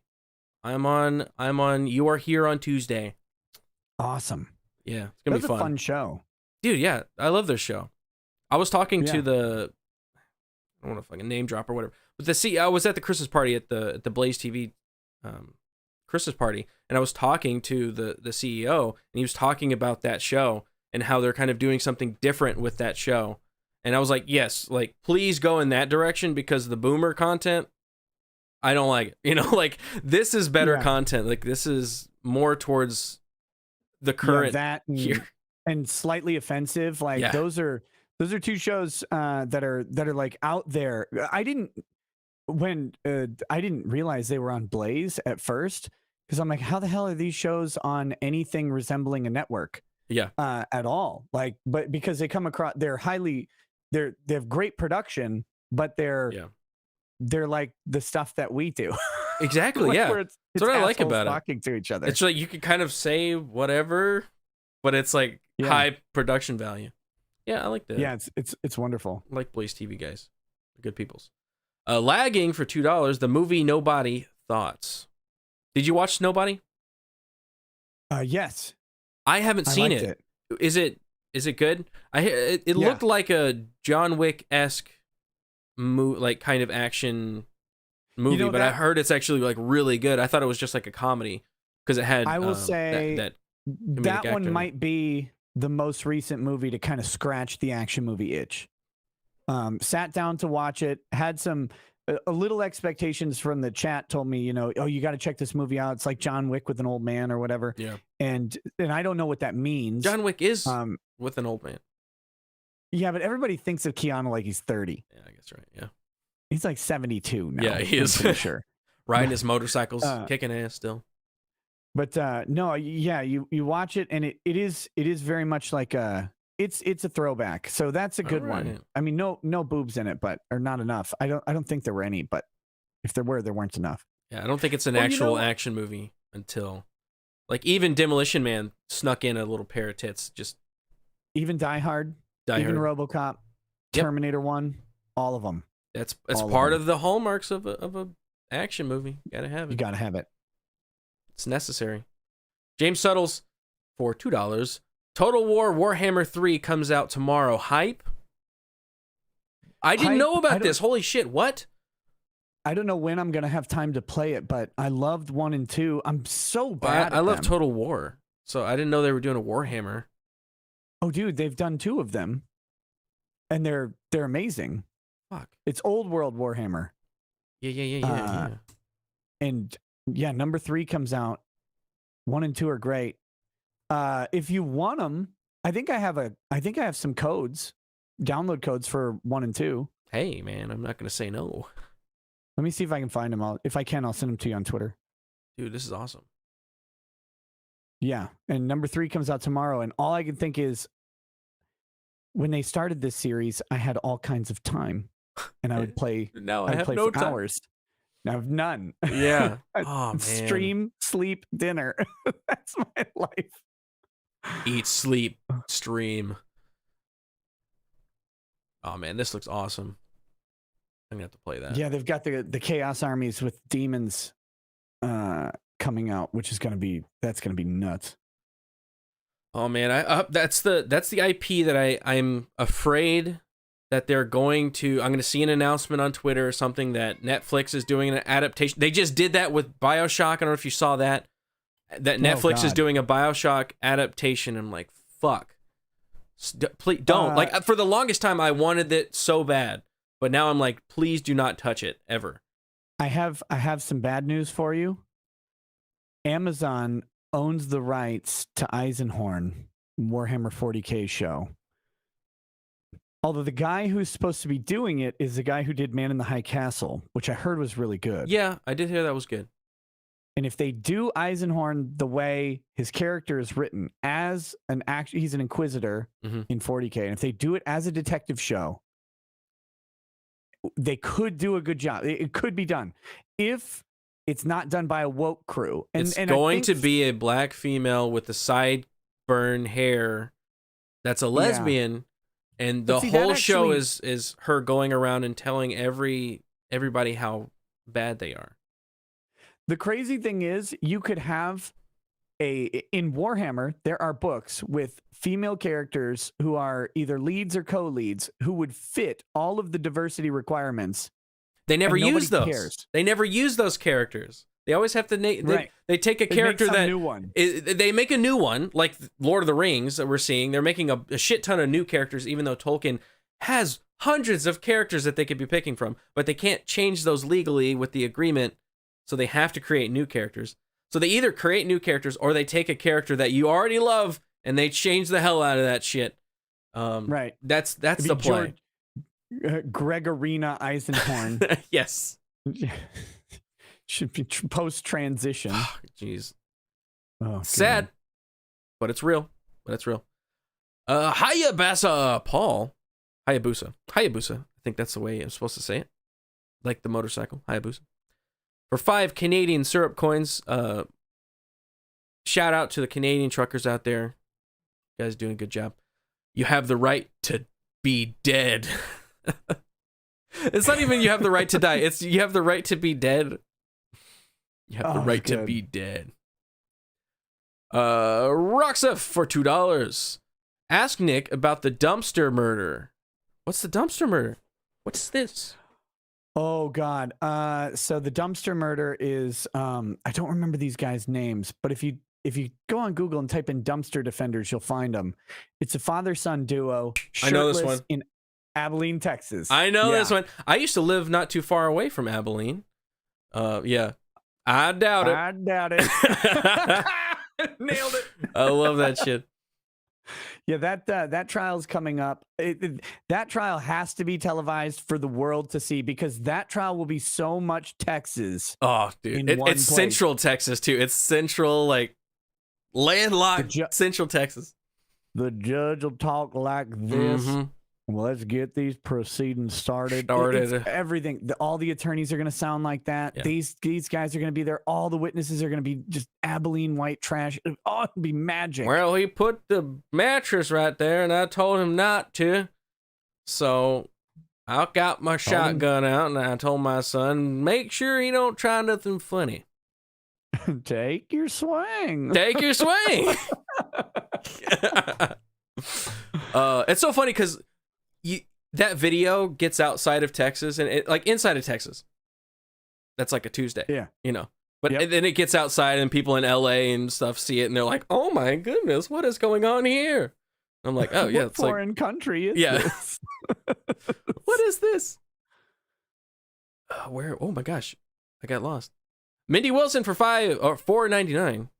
Be specific here. Recorder Black. Talk Rekieta into Rumble. We love you on Crowder. Your clips in the beginning are amazing. Thank you. I appreciate it.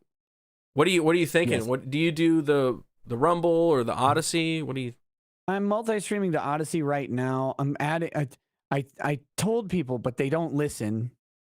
That I'm working on adding Rumble in, but Cool. you know how it is, man. It's a pain in the ass, dude. Such a pain. It's so it sounds simple. Oh, just open a Rumble, but like it changes your whole workflow and stuff like that. But yeah. I've been putting off a meeting with someone from Rumble for a while, and not putting it off. I just haven't gotten around to it because I'm so damn busy. Yeah. But I emailed them today, and we're gonna talk maybe tomorrow about it, because the other thing is when you do this as a business, you got to do it right. So you got to get in there, you got to have channel art going right away, you got to get everything set up. I can't just willy-nilly set up a Rumble account. It doesn't work. Yeah, you can't have like a Rekieta log with no thumbnail or profile picture and no bio. You got to have it like looking good. So and you're right. Like whenever you have another one, you have to do everything for every platform. There used to be a great service that would do it all at once, and then I guess for whatever reason they locked off the connection, like YouTube did. So now you can't cross promote stuff. But man, if somebody could come out and fucking come out with a product that all you have to do is log in to one location and upload something there, and it would disperse it to all the platforms you want. Be a million. StreamYard will let you live stream to multiples, but so with YouTube, you lock in your stream key into StreamYard, and it creates a new YouTube video every time you create a new live stream. ODYSEE doesn't have that capability because you have to do a custom RTMP because they're not a partner with StreamYard. So then you have to have it go. You either have to create a new one every time and then create a new one on ODYSEE every time, or you have a static one on ODYSEE and it doesn't function as well, but it's always in the same place. Yeah, I don't know how Rumble's going to work out. And it's just a mess. I hate it. I wish it was easier. I really do. It is a pain in the ass. But eventually, he'll be on Rumble eventually. Mindy Wilson Hopefully for $4.99. Oh wait, that was already Mindy. Already, I got you. Sladkey Nikki. Sladkey Nikki.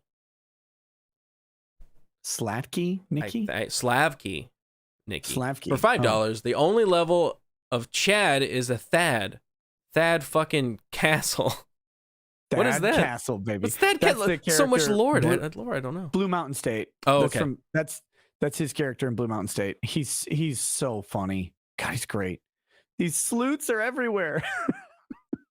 I gotta watch the show again. I gotta watch the show. Eldritch Blasted for $2. Gotta get Razor Fist on to talk about Cobra. Oh, dude, I fucking love that. That'd be sick. Yes. I hear Razor really likes this movie too, Showdown. So I bet he does. It's his kind of style. It's right up his alley. I loved his. He would do those '80s action movie reviews all the time. God, they're so good. Yeah.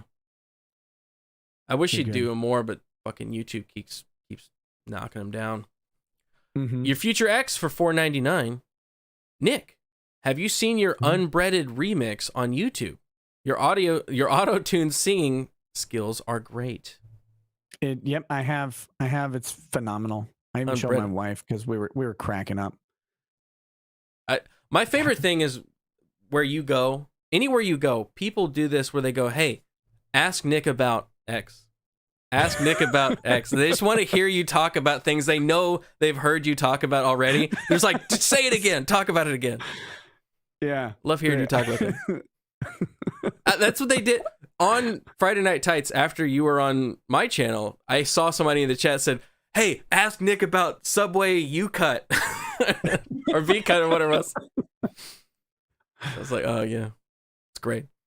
Dean Domino 25 for $4.99. Speaking of see the guest they booked for April 1st. No, very fitting for that day. Hope he wears the shirt he said he would wear. And his is it? I don't know. Where do they post this list somewhere? I don't know. I know they're booking him. Really? I know they're booking him.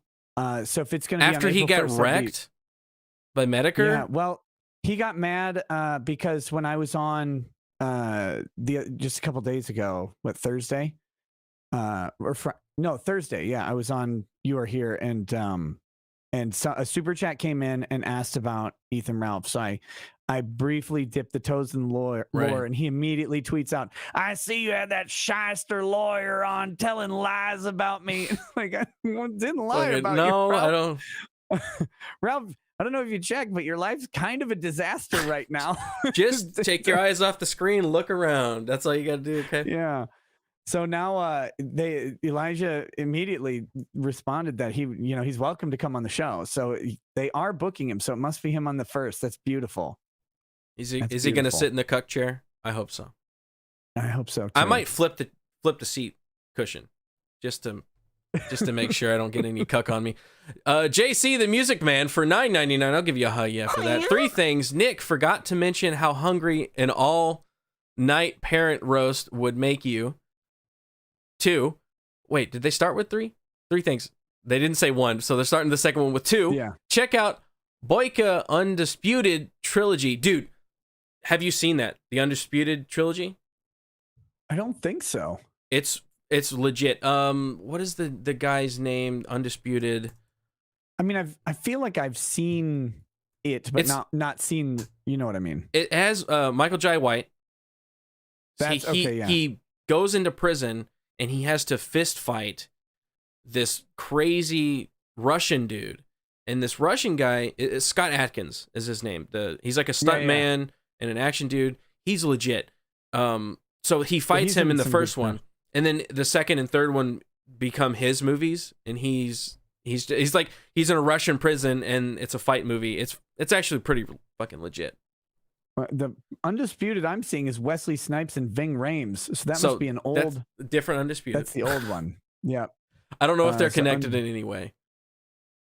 Yeah, that's way different. Okay, so Undisputed. It may be connected in some way. I don't know. It might be.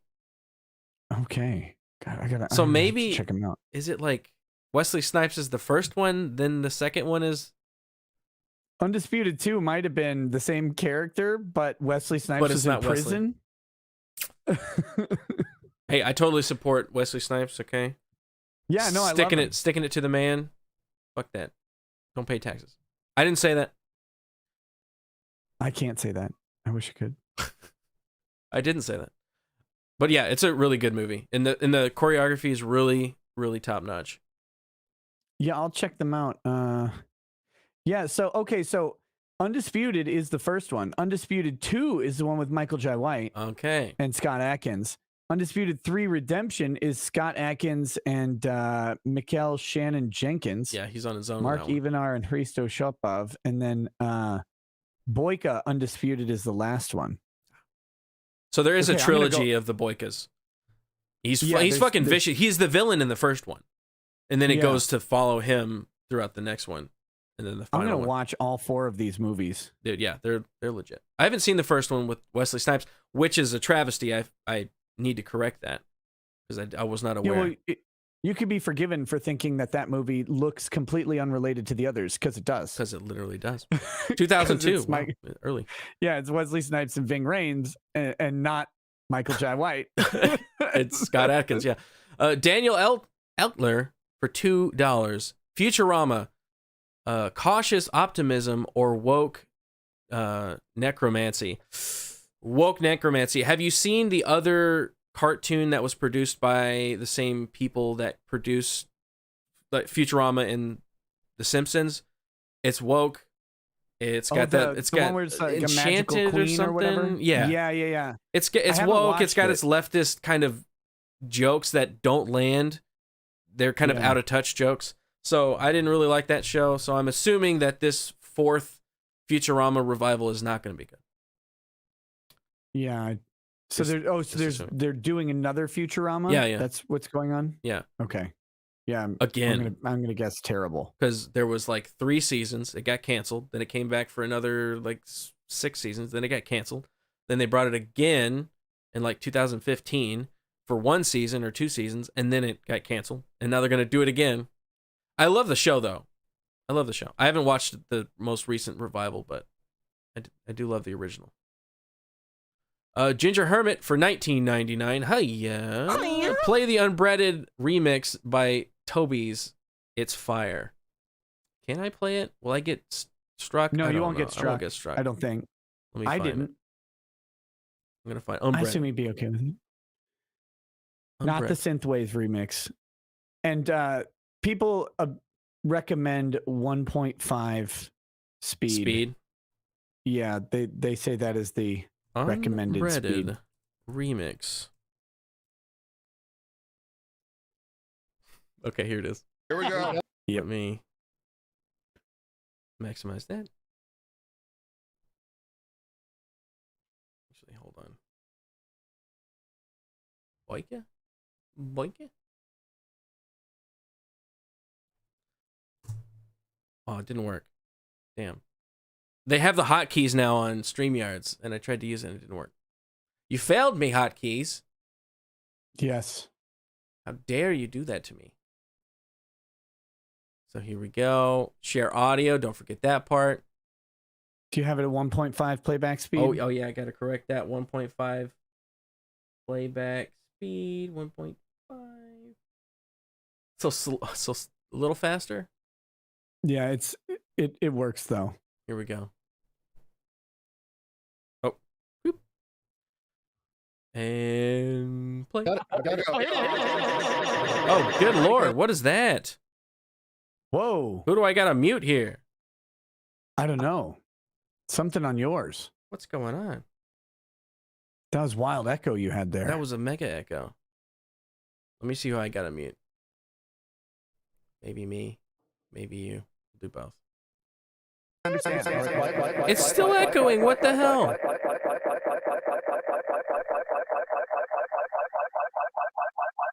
Here, how about this? Close that. Go back to here. We're gonna do this again. I got you muted. Whole time. Bear with us. Okay, we're really bad. Okay, we're both you muted. had me muted. We were both muted. Nobody could hear anything. We're Nobody gonna could just hear anything. we're That's just good. gonna go like this, and we're gonna hit that. We're gonna hit share audio. You're just gonna bear with us here, and boom. Now, cross fingers. For the dramatics. There we go. Unbreaded. Unbreaded. Unbreaded. Right. I don't give a shit. Touchdown. Paper. Touchdown. Unbreaded. Yeah. Touchdown. Paper. Touchdown. Unbreaded. Right. Unbreaded. Unbreaded. Unbreaded. Right.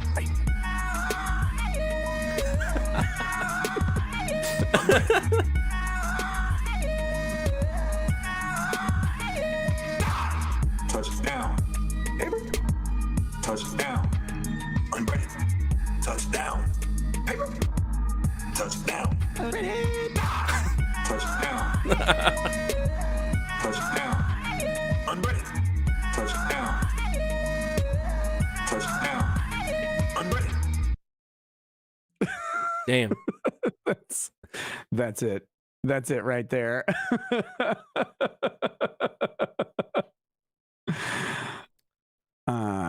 Yeah, I found an auto tuner, by the way. Oh well, there I don't you know if go. anybody knows. Can really ruin everything with it. Oh yeah. Voice changers. I dabbled, but I was like, I'm gonna fuck this up because I regularly fuck up just the regular stream, as you can see. Right. So Yeah. I can't. No bells and whistles, man. I gotta cut those bells and whistles off. That's because you're not a professional. Oh damn. It's just stupid auto tune. Oh my god. Okay, what? My god, what a crazy motherfucker.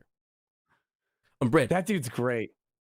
They need to let him out of prison and put him in front of a typewriter and just say, Dude. please, just never stop. Buddy cop movie. Unbreaded and Tiger King. Let's make it happen. Let's make it happen. It's an Ebony and Ivory spectacular. Two friends brought together. Yeah. Oh man. They hate each other at first, but then they come to, appreciate each other. They eat raw fish off of naked chicks. Slap for you, Well, Nikki, for $2. Go ahead. I was just thinking, you can imagine with that Tiger King pizza ad that he did, Yeah. for that dumpster pizza that he made. If you could imagine the sushi that he would have and It would the be- caliber of naked Oklahoma chicks he would That bring out. sushi would smell fishy for sure.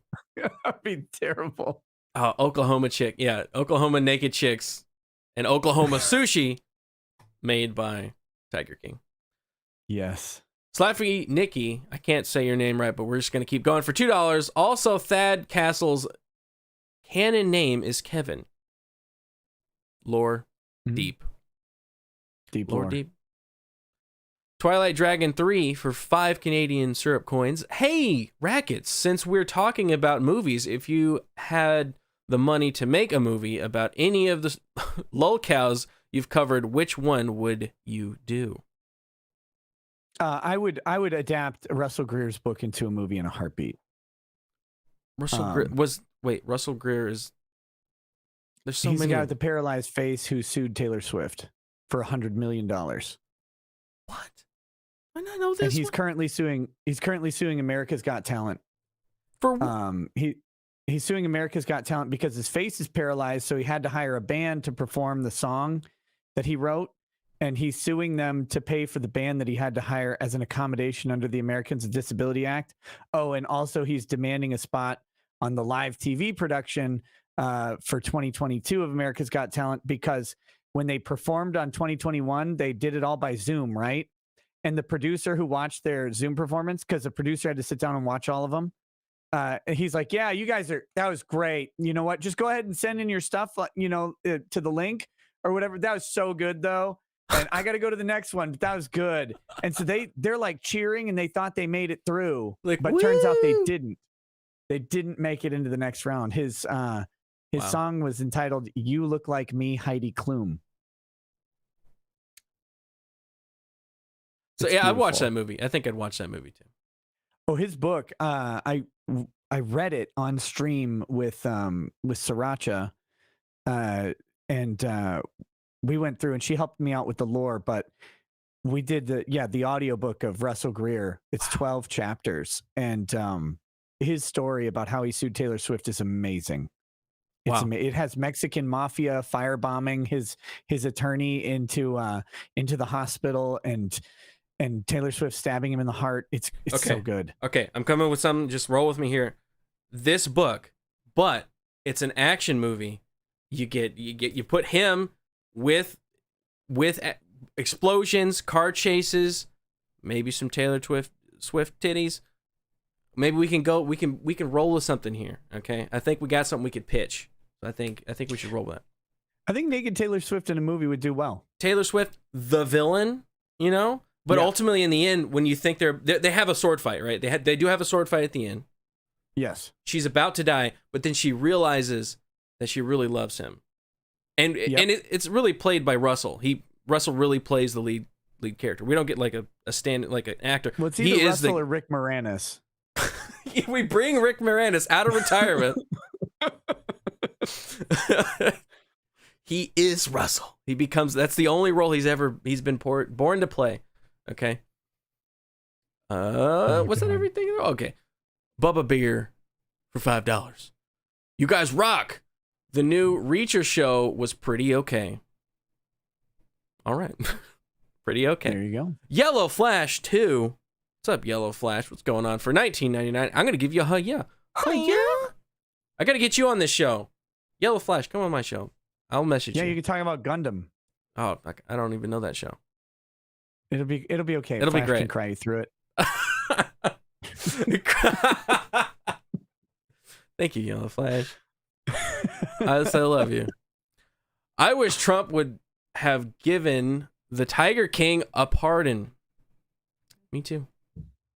Me too. He should have Fuck put that Carol bitch Carol Baskin. Baskins in prison. That bitch. Did they God, make I a got- movie or something about that? And they had the SNL chick play Carol Baskin. Was no that idea. was that a drunk dream? I hope so. I don't know. That sounds like a nightmare, kind of. So Eric Hunley had her on his show Really? on YouTube, and I dropped a live stream or a live chat or super chat because she said something along the lines of, after I lost my husband, I said, "Where'd you lose your husband? Did you check inside the tiger?" And you could see her read it. Oh, man. You could see it happen, and it was like, "Gotcha, bitch. Gotcha, you fucking bitch, you murderous cunt. Oh, it was. Did she read it at first and not realize, and then as she was reading it, She- the realization hit her? Because that No, would she be the. didn't read it out loud. You could just see it hit, Oh, and then she was saying something, and you could see her like track and reads it, and she just loses her train of thought right there. It was it was so good. see, my so my good. way of doing that is I never have a train of thought, so nobody could ever Yeah. tell that I get derailed. That's how it works. Mm-hmm. All right, I well, agree. thank you everybody for hanging out with us, talking about this great action movie. Thank you, Nick, for coming on my channel. I appreciate you coming on here. We're going to do it again in the future. Find another great movie that I probably never seen, that I should have seen. Nick, what are you doing? Tell the people that don't know. Well, I'm on Rekieta Law is my YouTube channel. I'm also on Locals. I'm also on Twitch. I haven't been doing a lot of Twitch. I may do a little like short Twitch stream tonight just to kind of chill out or watch a movie. But for tonight, normally I live stream on YouTube every night, 11 p.m. Central Time till about 2 a.m. Central Time. And we talk about law and cucks and comedy and drink and have a good time. We go back to this little thing that is gone, and it's what we were talking about earlier. It's levity. It's the ability to look at something, enjoy it, laugh at it, and not take it so damn seriously. And that's my whole thing on YouTube. I also am live streaming trials from time to time, including right now. It's a Florida popcorn movie theater popcorn shooter named Curtis Reeves, and that is at 7:30 a.m. tomorrow. So that'll be what I'm doing tomorrow.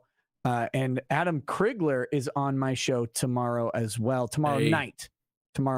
But I Shout think out to tonight I'm Kriggs. off of YouTube. But yeah, he's good dude. Perpetually struck on YouTube. Always. I don't know. How does he keep his channel? Because like he just gets so many that he just keeps waiting till they fall off, and right when one falls off, he gets another one. Poor guy. Yeah, Poor guy. he times them just wrong. Yeah. Or just right, maybe. I don't know. But yeah, so I'll have him on the show on Thursday because he's banned, and every time he's banned, I have him on, which is a lot lately. And that's what I do. That's what I do. Come check it out if you want and have fun and laugh at some things. Go subscribe. That's He's the a big goal. star. He's huge. Look at him. Oh, I guess. And I'm not just talking about his nose. Lewis S. for $2. Hey, Garrett, always wanted to send you a super chat. Well, thank you. I appreciate you. Cloth Swiss for $10. My ex used to dress me up like the Crow. Okay, that was going weird there for a second. She'd get wet over anything Brandon Lee. Why? Yeah. He's got that jawline, man. He's got a square He's a ass handsome jawline. dude. I gotta say, I liked. I think every Brandon Lee. There were only like 3 or 4. Yeah, not enough. Brandon Lee Man, movies. not enough. It's a I liked them tragedy. all. Like Rapid Fire was good. Yeah. You got the pissed off cop shooting the bowling pin he could never get. Great moment. Then it's I like The Crow. Rapid Fire, Showdown Little Tokyo, The Crow. There weren't many others. Yeah, that I can not think a of. whole lot. And I imagine he would be like a Keanu Reeves-esque Yeah. kind of, like I'm imagining he would do kind of some action movies in the 90s, and then everybody would make fun of him because he's a horrible actor, but then he would get like one like fire hit and then take off, and then he's a legend for the rest of his life. That's my alternate history of Brandon Lee being alive. Thank you, everybody. Yeah. Thanks, Nick, for taking time out and being on my channel. I appreciate you, brother. And Always fun, buddy. I'll see you next time, and I'll see you guys next time. Good night. Oh no, I got one more. Let me read it while the good night message is up. Hell Snake for $5. Hey, Quarter Black. This is for Nick. Wakey. It's time for your court. Come on, wake up. It's time for court. Late and gay. But if you were on time and heterosexual, you wouldn't be Nick Rekieta, would you? You wouldn't. Good night, everybody. I'll see you guys later.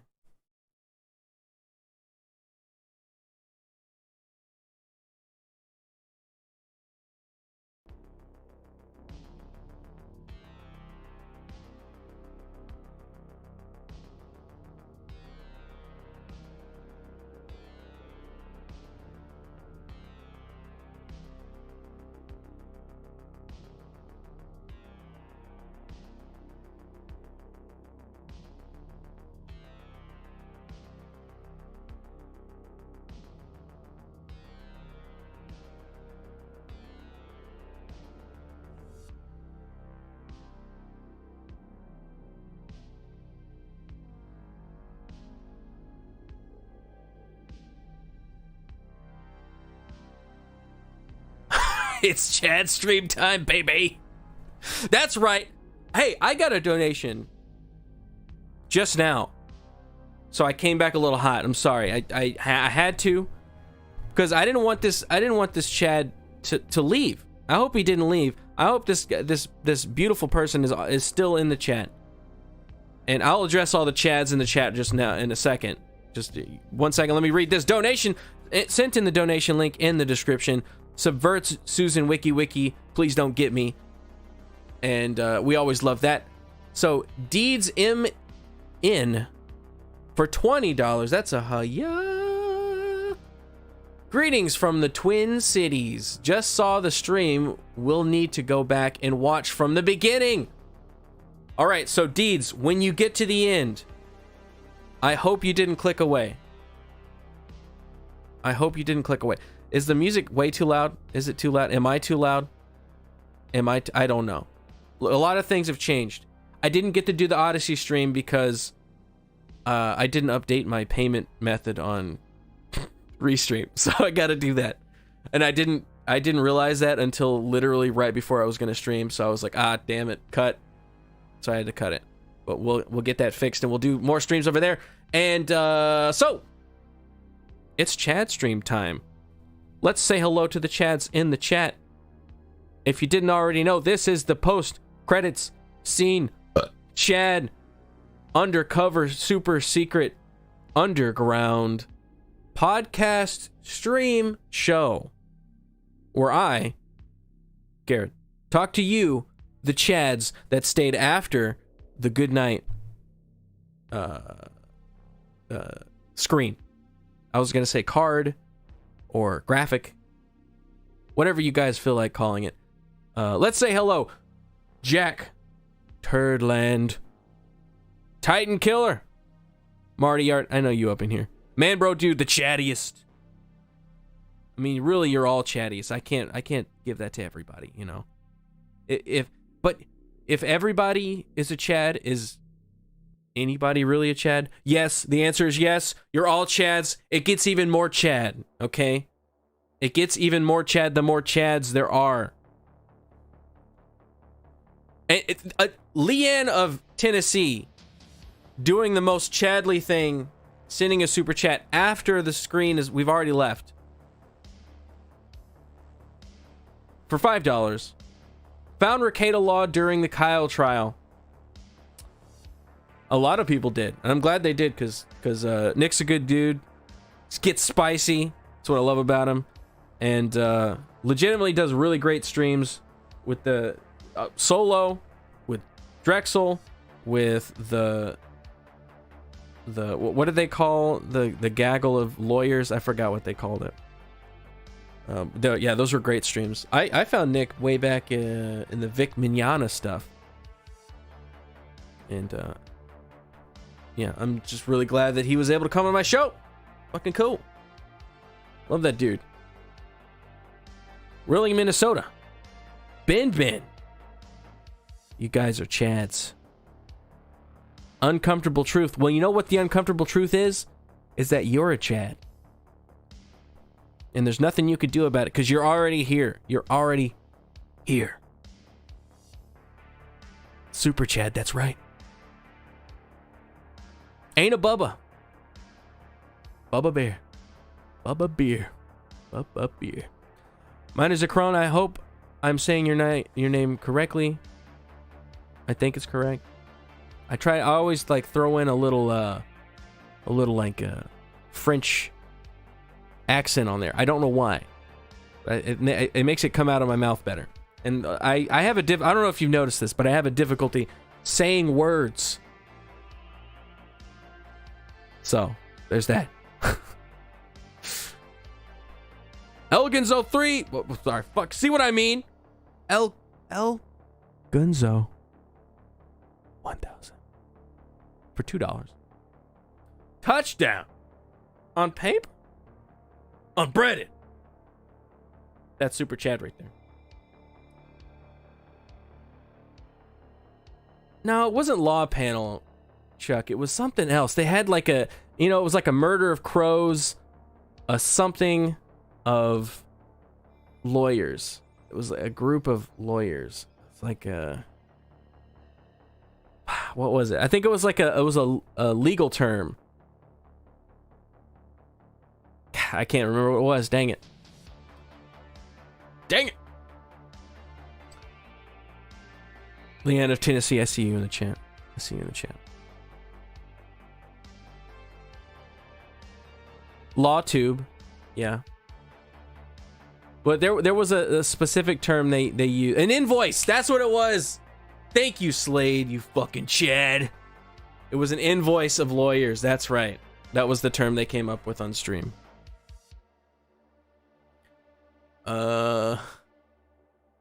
Since we're here in the a whole lot more Chads tonight than usual, I'm thinking because Nick was on here and he brought a lot of you fine folks over here. You guys stuck around after the good night, or you clicked on the stream expecting Nick and you just got a good night screen and my voice talking to you.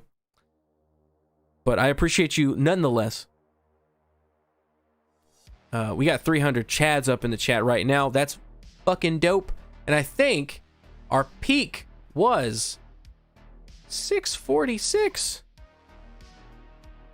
I let the Chads know about the behind the scenes numbers, okay? Because I trust you guys. I trust you guys not to go out and tell anybody about my secrets, all right? But yeah, dude, 646. That's awesome. I'd like to thank Nick again for taking time out of his busy streaming schedule to come over here and hang out with me and talk about this movie.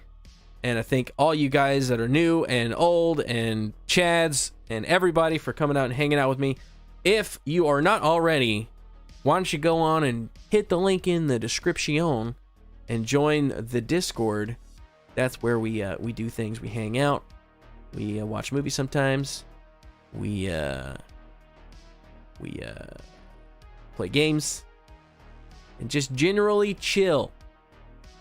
So that's what we do. Thanks, guys. Again, thank you, Chads, for hanging out with me after the show. You didn't have to do that, but you did because you're a Chad and you can't help yourself. Unfortunate.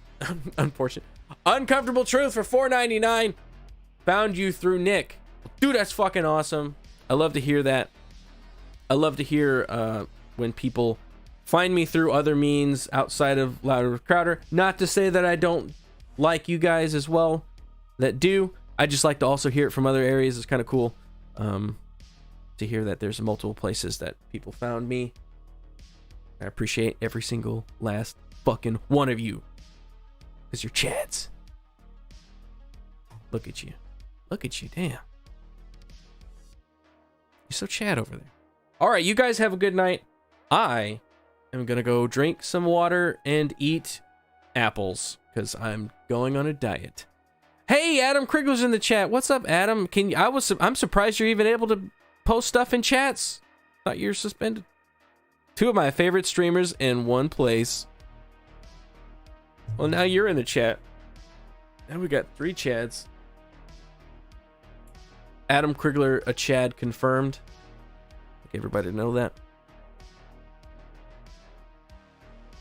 All right. Update. So Friday Night Tights, obviously I'll be on there. And on Tuesday, I'm going to be on You Are Here with Elijah Schaefer and Sydney Watson. We're going to be hanging out there and doing a show, and I'm excited about that. So go watch that on that channel on Tuesday. I'll see you guys later. Week. It was a week one.